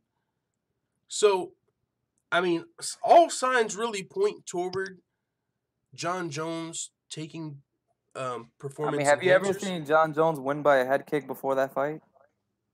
No, but at the same time, I never seen him have as much history with another fighter to where he studied them as much and had their tendency down where he predicted it 4 years before. Like, I'm going to I kick mean, you in that's the true, fucking but like head. he's hit people, other people with head. He hit Gustafsson with 3 head kicks. That didn't do the same damage it did to DC, and Gustafsson ducked into them shits too. Actually, that's a good point. He And hit another good Gustafsson with point like is 3 head kicks. So, I mean, the only time Jon Jones fought after USADA was against OSP that he didn't fail a drug test. And he didn't look great in that fight. Is it ring rust or is it USADA? So, I mean, yeah. All signs point I mean, it's definitely what the setup and the skill was obviously there. I mean, everybody acknowledges Jon Jones' skill, but that extra power to be able to put somebody out is something that you haven't really seen from Jones before, even though he's hit plenty of other people with those strikes.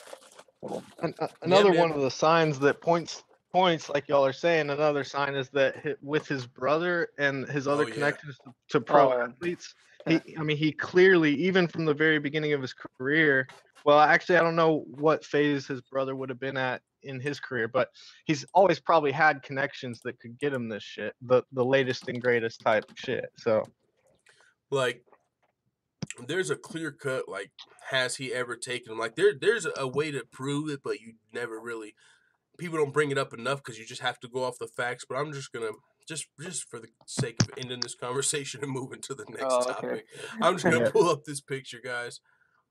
And I don't use it that often because I like Jon Jones, man. I'm not a Jon Jones hater. I'm just trying to fucking if I don't know if you're seeing looking on the screen. Yeah, I'm just trying to use logic and point out why, a lot of the stuff's going on, with Daniel Cormier too, because a lot of people didn't give Daniel Cormier his credit. A lot of people still feel like Jon Jones is the GOAT, and I feel like it's a delicate situation to where if you're not careful with how you talk about Jon Jones, you get crazy backlash from the MMA community. Like, what the fuck are you talking about? Fuck Daniel, Team Jon Jones. Like, okay, guys, I get what you're saying. And, there's always a defense as well, right? There's always a defense. Because, like I said, if you're a Jon Jones defender, you do have a good defense. You really do have facts to prove why you believe he's innocent. I don't agree. Well, I mean, the first failed test, it was dick pills. The first one, I mean, they got a good point. Okay, so the first failed test was dick pills. And the second failed test, even USADA came out and said that it didn't make sense and it probably, that trace amount probably didn't play into the head kick KO. They couldn't really figure out about it. So, I mean, there is somewhat of a defense for Jon Jones being innocent that I'm sure people are still going to play that card. You know what I'm saying? I just think that the UFC just want Jon Jones back in the UFC as soon as possible. And with the snitch clause, I think they just used that as a way to make him get through back on the card. Like, I think they're just using word magic, going, "Oh yeah, he snitched." Do you think Jon Jones would have to agree with that? The problem with that is to get him back on. Should have, if the UFC was in the plan, the UFC would have wanted him to fight at UFC 230, but Jon wasn't ready to fight at 230. I feel like this kind of happens sporadically. Well, I wanted to say this though. I wanted to say to what Exist BMX was saying was, I mean, I hear what you're saying, and there are some people that believe that because the UFC has been desperate, especially for main events, and they would love to have Jon Jones back. But Jon Jones would have to be like, all right, I guess you guys can say I'm a fucking snitch. I guess, like, he would have to fucking, to come back early. Even if he's not snitching, people are going to believe it. Yo, right? Would USADA actually, suspend him again if he doesn't snitch? Like, I feel like... They said they would. Like, it's definitely but in would the contract. They really? They made it clear. Would they really, though? I don't think so. I don't think they would. I don't think they would do it. At that point, at that point, that kind of goes to what Exist BMX was saying. Like, maybe they don't even care if he snitches; they just want him back. But all I'm saying is, okay, if that is the case, like well, then a ploy, like you put it in front. Jon Jones ain't coming out and saying, "Hey, I didn't fucking snitch on anybody." He's saying, "I didn't snitch on nobody in MMA. I didn't snitch on none of my teammates." I haven't heard him ever just come out and say, "Listen, I don't know what the fuck that clause is. I'm not telling on anything." He ain't said that. Maybe he did tell. Maybe he gave him something. It could be an NFL guy. It could have been a fucking NFL steroid guy. He could have told him. Could have been a coke dealer. That's all a lawyer. another really suspicious thing about all this right now is, and I mean, it's not necessarily evidence of anything, but it's just shady. Is why is Jon Jones so fucking out of shape after this? Like, I feel like he should have gotten really motivated to be like, oh fuck y'all, you think I'm juicing? Well, look how fucking jacked I can get and be perfectly natural or whatever. But instead, he just like let himself go over this last however long. And to me, that makes me think that like once he didn't have the juice anymore, he didn't have any motivation to keep training. I don't know. Well, I mean, if you want to talk about suspect, now on that, I did see Jon Jones doing some powerlifting while he was suspended. But if you want to talk about suspect, how about the fact that he fucking never left the USADA testing pool and was only tested once this whole year? Yeah. That's one of the ones Man, that's let's probably just the most move on suspect. before full time gets shadow banned again. I'm already shadow banned. I'm already shadow banned. Like you can find me on the search bar, but they're not suggesting my channel. That's why, like, Allegedly. no, I'm allegedly, but I'm not. I'm not like I didn't give up on the channel like in that sense. But as far as growing fast, like just talking number, like we got up to like 5 million views on the first year. We're on pace of hitting like 300,000. That's like less than fucking 5%. Like like it shows you on your analytics, infamous. You have a channel now, so you'll probably start seeing these. But you get suggested. On the YouTube front page, it suggests videos for you. Well, we used to get a lot of our new traffic. 40% of our new traffic came from that. Now it's literally down to like 3%. Like we don't get put on that at all no more, and we have more viewers than ever. So we're already shadow banned. That's why I'm kind of like, I'm not like. I'm not as one-sided. Like I started watching NBA and NFL and shit. I'm like not dedicating my life to this shit anymore because they fucked me over. But I'm still definitely an MMA fan and down to talk every day about MMA. But I'm not fucking putting a live show. And then when we get off the live show, I'm gonna drop 5 new videos. And then I'm gonna I'm just doing the live show and chilling, predictions and shit. But yeah. Are you really gonna do Frontier MMA channel? Man, I want to because I want to try. I think so because I got the fucking. I'm pretty sure I'm going to. I don't know if I'm just gonna do it Fridays on this channel or make a whole new channel for it. We might do that, but I think that sounds fun. I might do that just for fun, like Frontier MMA. Get the canteen out, talk in a country accent, and really talk shit. Like not hold back, like no holds barred. Like I'm over here trying to hold back and not point. Like I don't want to. I'm not even talking about who don't pass the eye test. I'm over here holding back and I'm shadow banned. Like what the fuck? So I just want to go all out like in it, but as a character. But probably still gonna piss people off. But I really don't care at this point. I'm just having fun now. But yeah, man. A couple more things though. Fights you guys might be excited for, might not. Do you guys have any thoughts about Ricardo Lamas versus Darren Elkins? It was announced at UFC Argentina for the co-main event. Anybody have any thoughts on that fight? Of course, Darren Elkins, the damage, known for taking damage and coming back. Recently got actually finished, I believe, by Alexander Volkanovski. But Ricardo Lamas... Volkanovski had a broken rib. Yeah. He had fucked ribs and he still bit damage. Now, that guy is underrated. Volkanovski. He's good. He's good. He's a good fighter. Yeah, man. To finish Darren Elkins is a fucking feat in itself, and he was fucking injured. Yeah, Volkanovski very underrated, and Elkins now bouncing back off of that finished loss, fighting Ricardo Lamas. This is actually a good fight. Ricardo Lamas was one of the top 5 featherweights in the world for a while, actually, before getting upset by Josh Emmett. And since then, but I think he fought Jason Knight. Maybe that was actually right before. And he fought Knight before, and then he lost to Mirsad Bektic in a split decision. Yeah, Mirsad Bektic just got announced in the fight too. Then that's what I'm thinking of. Okay, but let's see, where is he at now? Mirsad Bektic ranked 8. So, holy shit, Ricardo Lamas all the way down to 12, and he's fighting. So he's gonna be fighting this weekend. But there's a few matchups at featherweight that were supposed to be coming up. So we got Lamas versus Elkins. I like that fight. I mean, it's a good test to see kind of where Lamas is because if you can't... Oh, wow. Where is he ranked now? He's ranked down at fucking number 12. Is it too low to see on the screen? Yeah, he's all the way down to rank 12, fighting the 13th ranked Elkins. So that's not going to do a lot for you getting back to the top spot. But who he lost to was Bektic. Bektic has a fight that was recently just announced. I wonder if they have it updated on here yet. Not yet. Let me look at the top rankings. Bye. Have a good day at work. Love you too. Bektic is going to be fighting Moicano. That's who it is. Moicano versus Bektic. Oh yeah. Yeah, that's coming up as well. So there's some featherweight fights coming up, and that was news to me because Moicano, he was talking about fighting somebody else. Maybe Aldo, I can't remember. But yeah, there's a lot of good featherweight fights coming up regardless. But the damaged Darren Elkins taking on Ricardo Lamas. Ricardo Lamas, you know, fell from grace a little bit. 36 years old. Winnable fight, but boy, if he loses, how the mighty have fucking fallen from the top 5.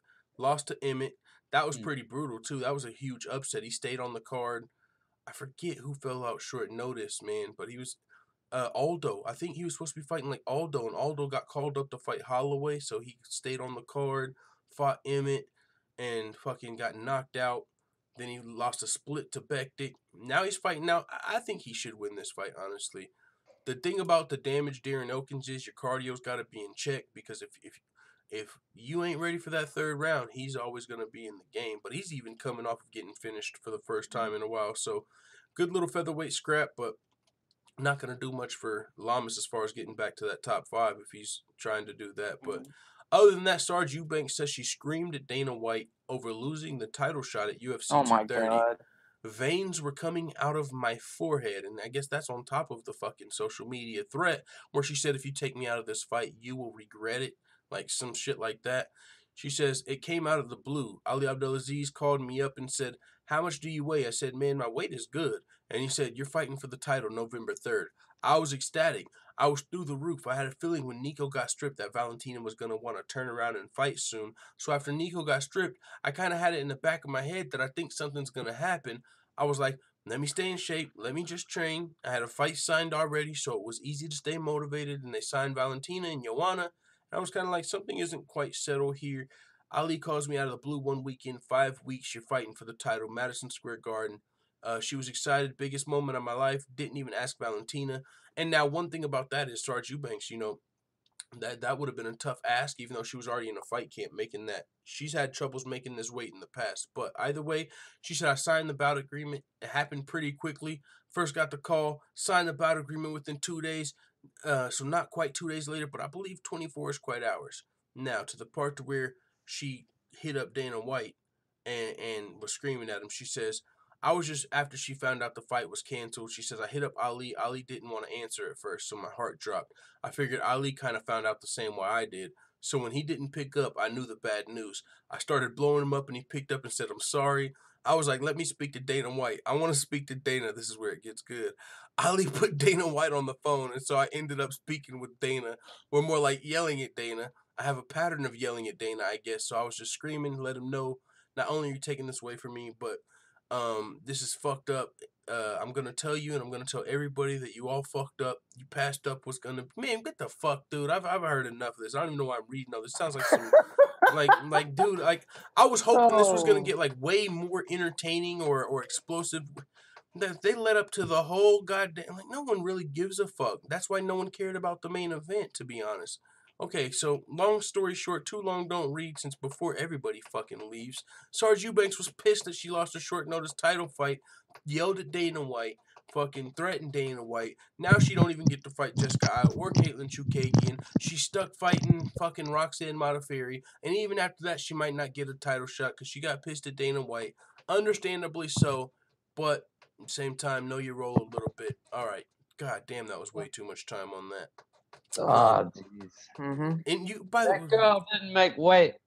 Like Thank one of the you. things, like she did. Oh, I can't make weight, and she has 3 kgs worth of dreadlocks on her head. I I can't didn't even make think weight. about I just that. can't cut the weight.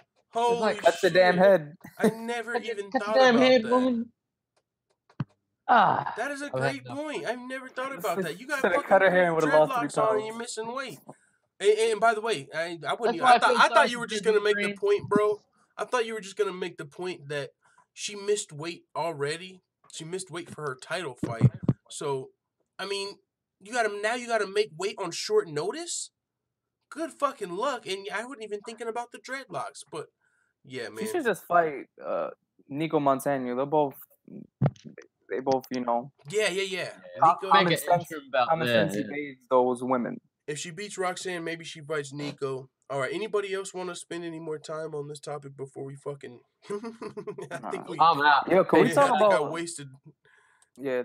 Peaceful Hold on. time, That I'm out. Okay. All right. Later. Exist BMX. Thanks for hopping on, brother. Thanks, boys. Cheers. Yes, sir. What were we gonna say? Infamous MMA. Yeah. What do you think is? First of all, did you see that interview Ali did with ESPN?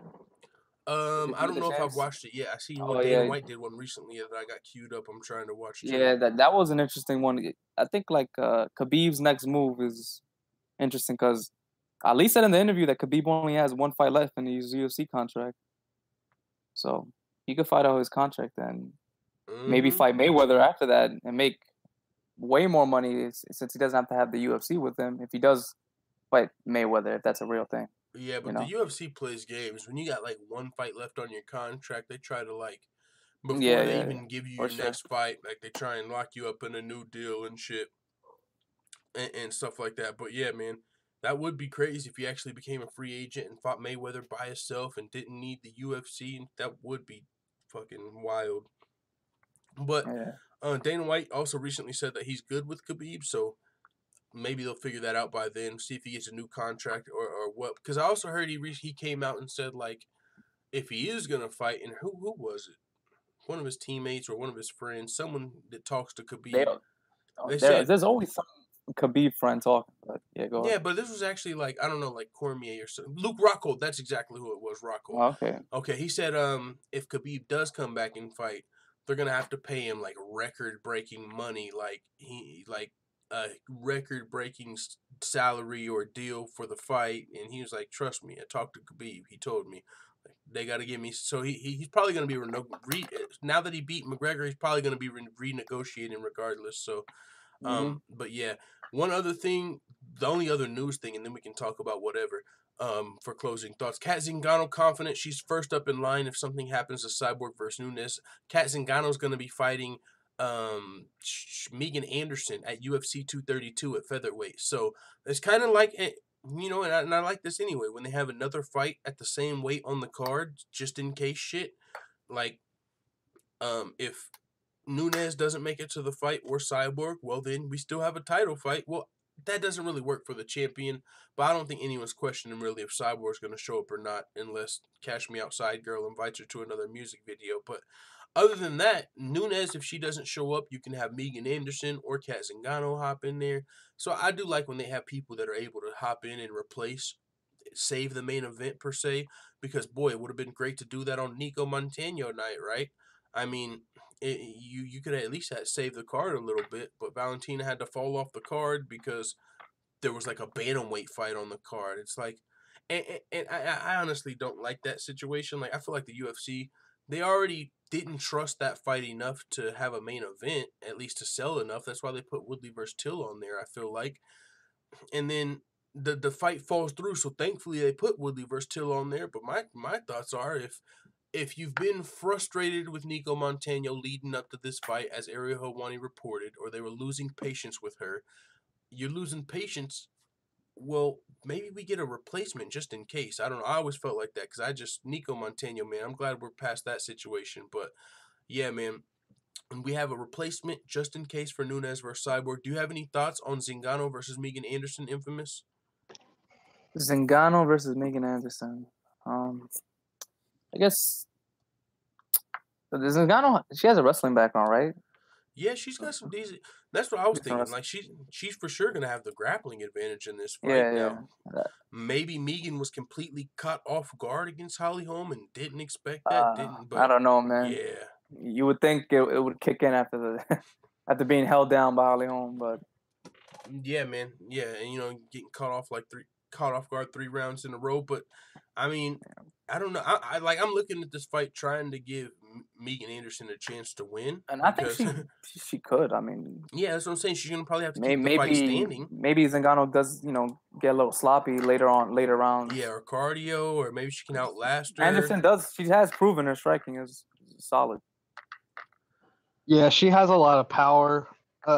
And so yeah, I definitely think she has a chance to finish Ngannou, but I think Ngannou probably Yo, wins Zingano was like one of those people that decision. like her physique like changed after USADA, but nobody noticed. Like she used to be ripped, like she used to be like yoked, and now it's like she looks normal. But that's Yeah, just she also another, had like I know like her husband like committed suicide. I don't know if that like it could have been like some depression shit. Like I don't know if it was a USADA thing. I know that's a big thing that happened for sure. But she took off from 2016 to 2018. So, but yeah, she recent in her fight with Marion Renault, she took her down 6 times. So I mean, she's definitely got some she definitely got some wrestling and some skills, but. And that's really seems after the last fight with Megan Anderson. We know the path to victory. Try and take her down. Now maybe Megan Anderson, if she just drills takedown defense in this camp, it's going to be hard for her to lose. She had a post on Insta or something that was like her with her coach in a triangle and said something like no more chinks in the armor or something.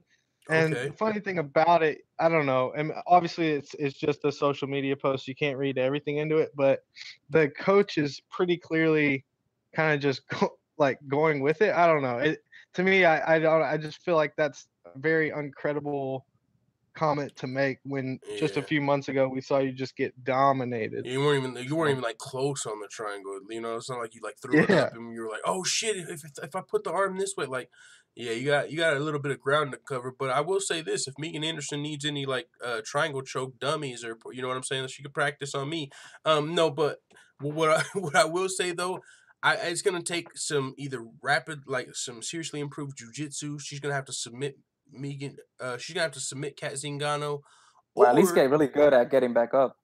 Yeah, or just drill takedown defense and getting back up coming into this fight because, I mean, Kat Zingano's got a really good chance of winning this fight with her grappling, but Megan Anderson is a little bit bigger, being and she's fought at bantamweight, but I think you look at her as more natural featherweight. She'll definitely have the edge standing up, but I mean, Holly Holm took her to wrestling school, and that's a girl that was also a fucking bantamweight as well. So a girl that's a bantamweight who's fought more times at featherweight, but still in the same token, it's another bantamweight. And you don't even look at Holly Holm as a girl with grappling at all. You didn't even expect that.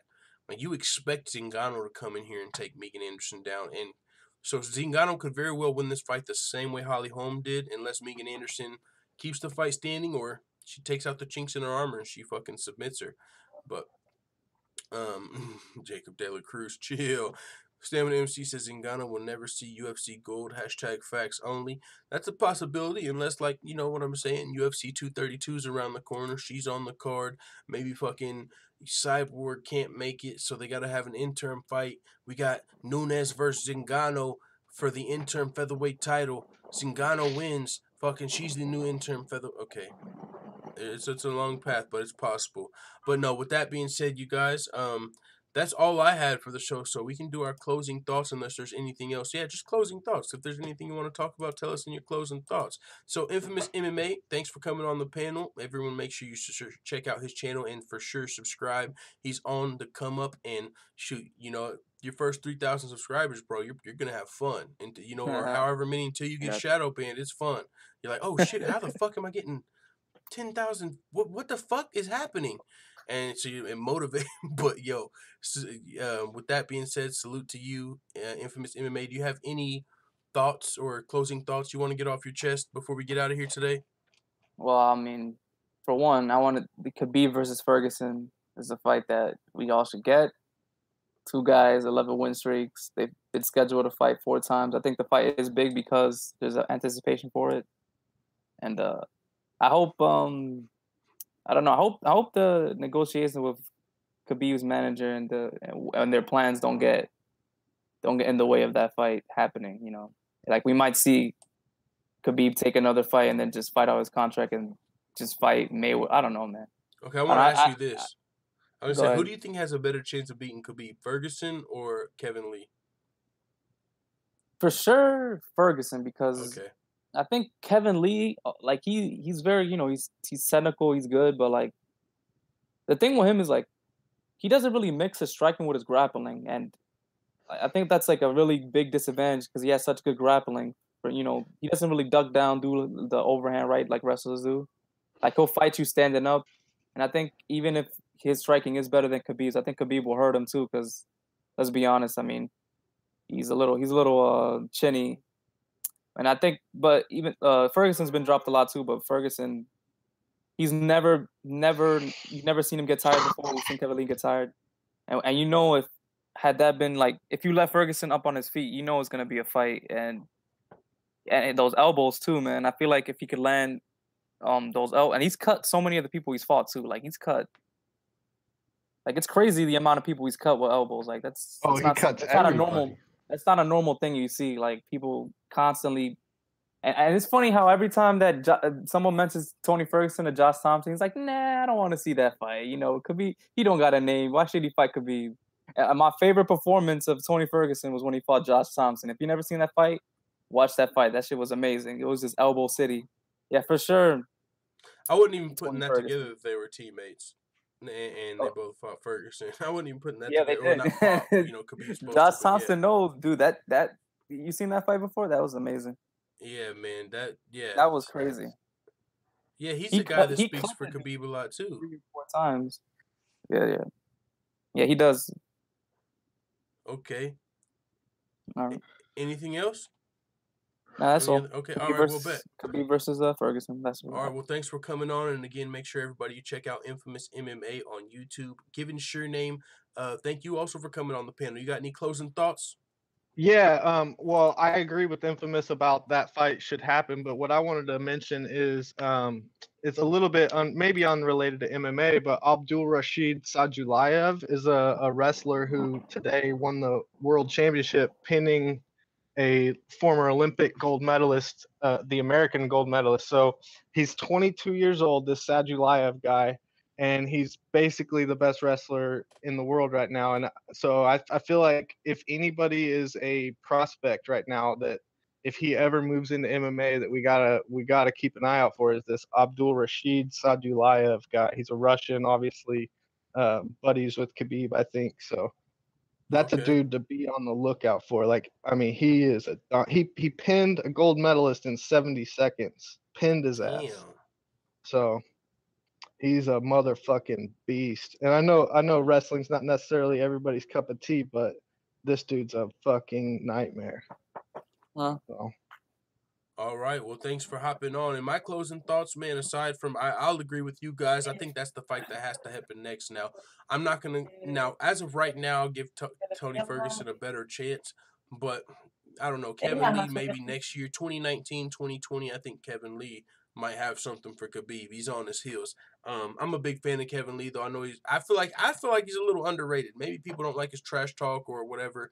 Maybe it's because he's been rocked, but I'm a fan of Kevin Lee. So I think he's definitely on Khabib's heels. He's been calling him out for the last couple of years. Now he's on the path of beating everyone Khabib's been beaten. He just beat Barboza, finished him, Khabib decision. I mean, that's not everything. I'm just saying. You can say, okay, well, it was after Khabib already broke him. So, so you can make that argument or whatever. But now he's fighting Iaquinta, who Khabib also fought to a decision. So I think Kevin Lee, if he can get a fucking finish in that fight, call out Khabib, man, we're going to probably be seeing that fight eventually. Now, of course, I want to see Tony Ferguson versus Khabib, and I think Tony Ferguson presents a threat that nobody has presented to Khabib to date, with the elbows from the bottom, attacking from the bottom, the submissions, just the willingness to embrace the grind from the bottom and still be dangerous. I really like the Tony Ferguson versus Khabib fight, and I think that should be next. So we'll see what happens in that. But even in that fight, I give Khabib the win, the edge. I give Tony Ferguson more of a submissions chance in that fight. And it's a lot closer than you would think, but I would probably give Khabib the nod. But that fight would be fucking amazing, and I hope it happens.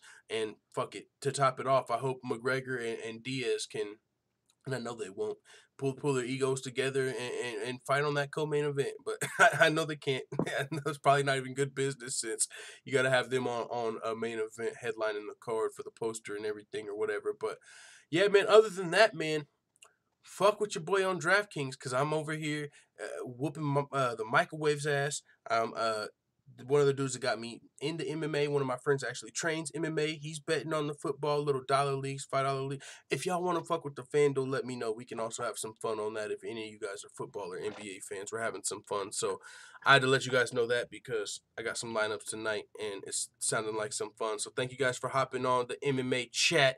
Motherfucking, we talked about a lot. Make sure you subscribe to Infamous MMA. Salute to Stan with MC, Gary Kindred Jr., Jacob De La Cruz, Coco Butt, everybody. Before we get out of here, all of our closing thoughts involved Tony Ferguson, so it's Tony time. But thank you guys on the panel.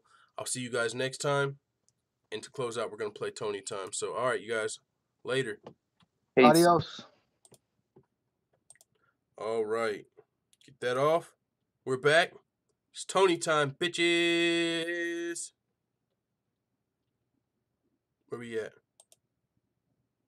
Where we at, though? That's not UFC Yankovic. UFC Yankovic. Where they at, though? Where they at, though? That's not it. Yankovic. There we go. It's Tony time, bitch. I don't care who's fucking with me. Staying away from Tiramisu's a struggle for Khabib. Sing it. You don't want to fight. You want to cuddle with me. My elbows are knives and I'ma cut you with these. Y'all ready?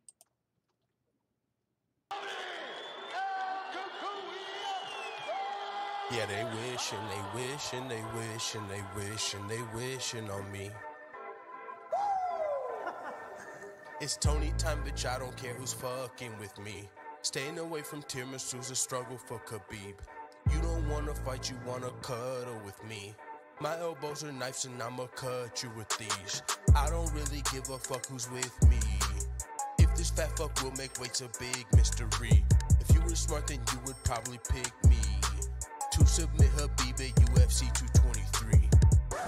To submit Pettis at UFC 229. Tony time. Tony time. I knock out, sometimes I choke. I might be the lightweight GOAT. If my leg didn't get broke, would've probably beat Khabib. Then moved up and fought with Lee. Either wait for GSP. You don't wanna mess with me. Tony time. Tony time. I knock out, sometimes I choke.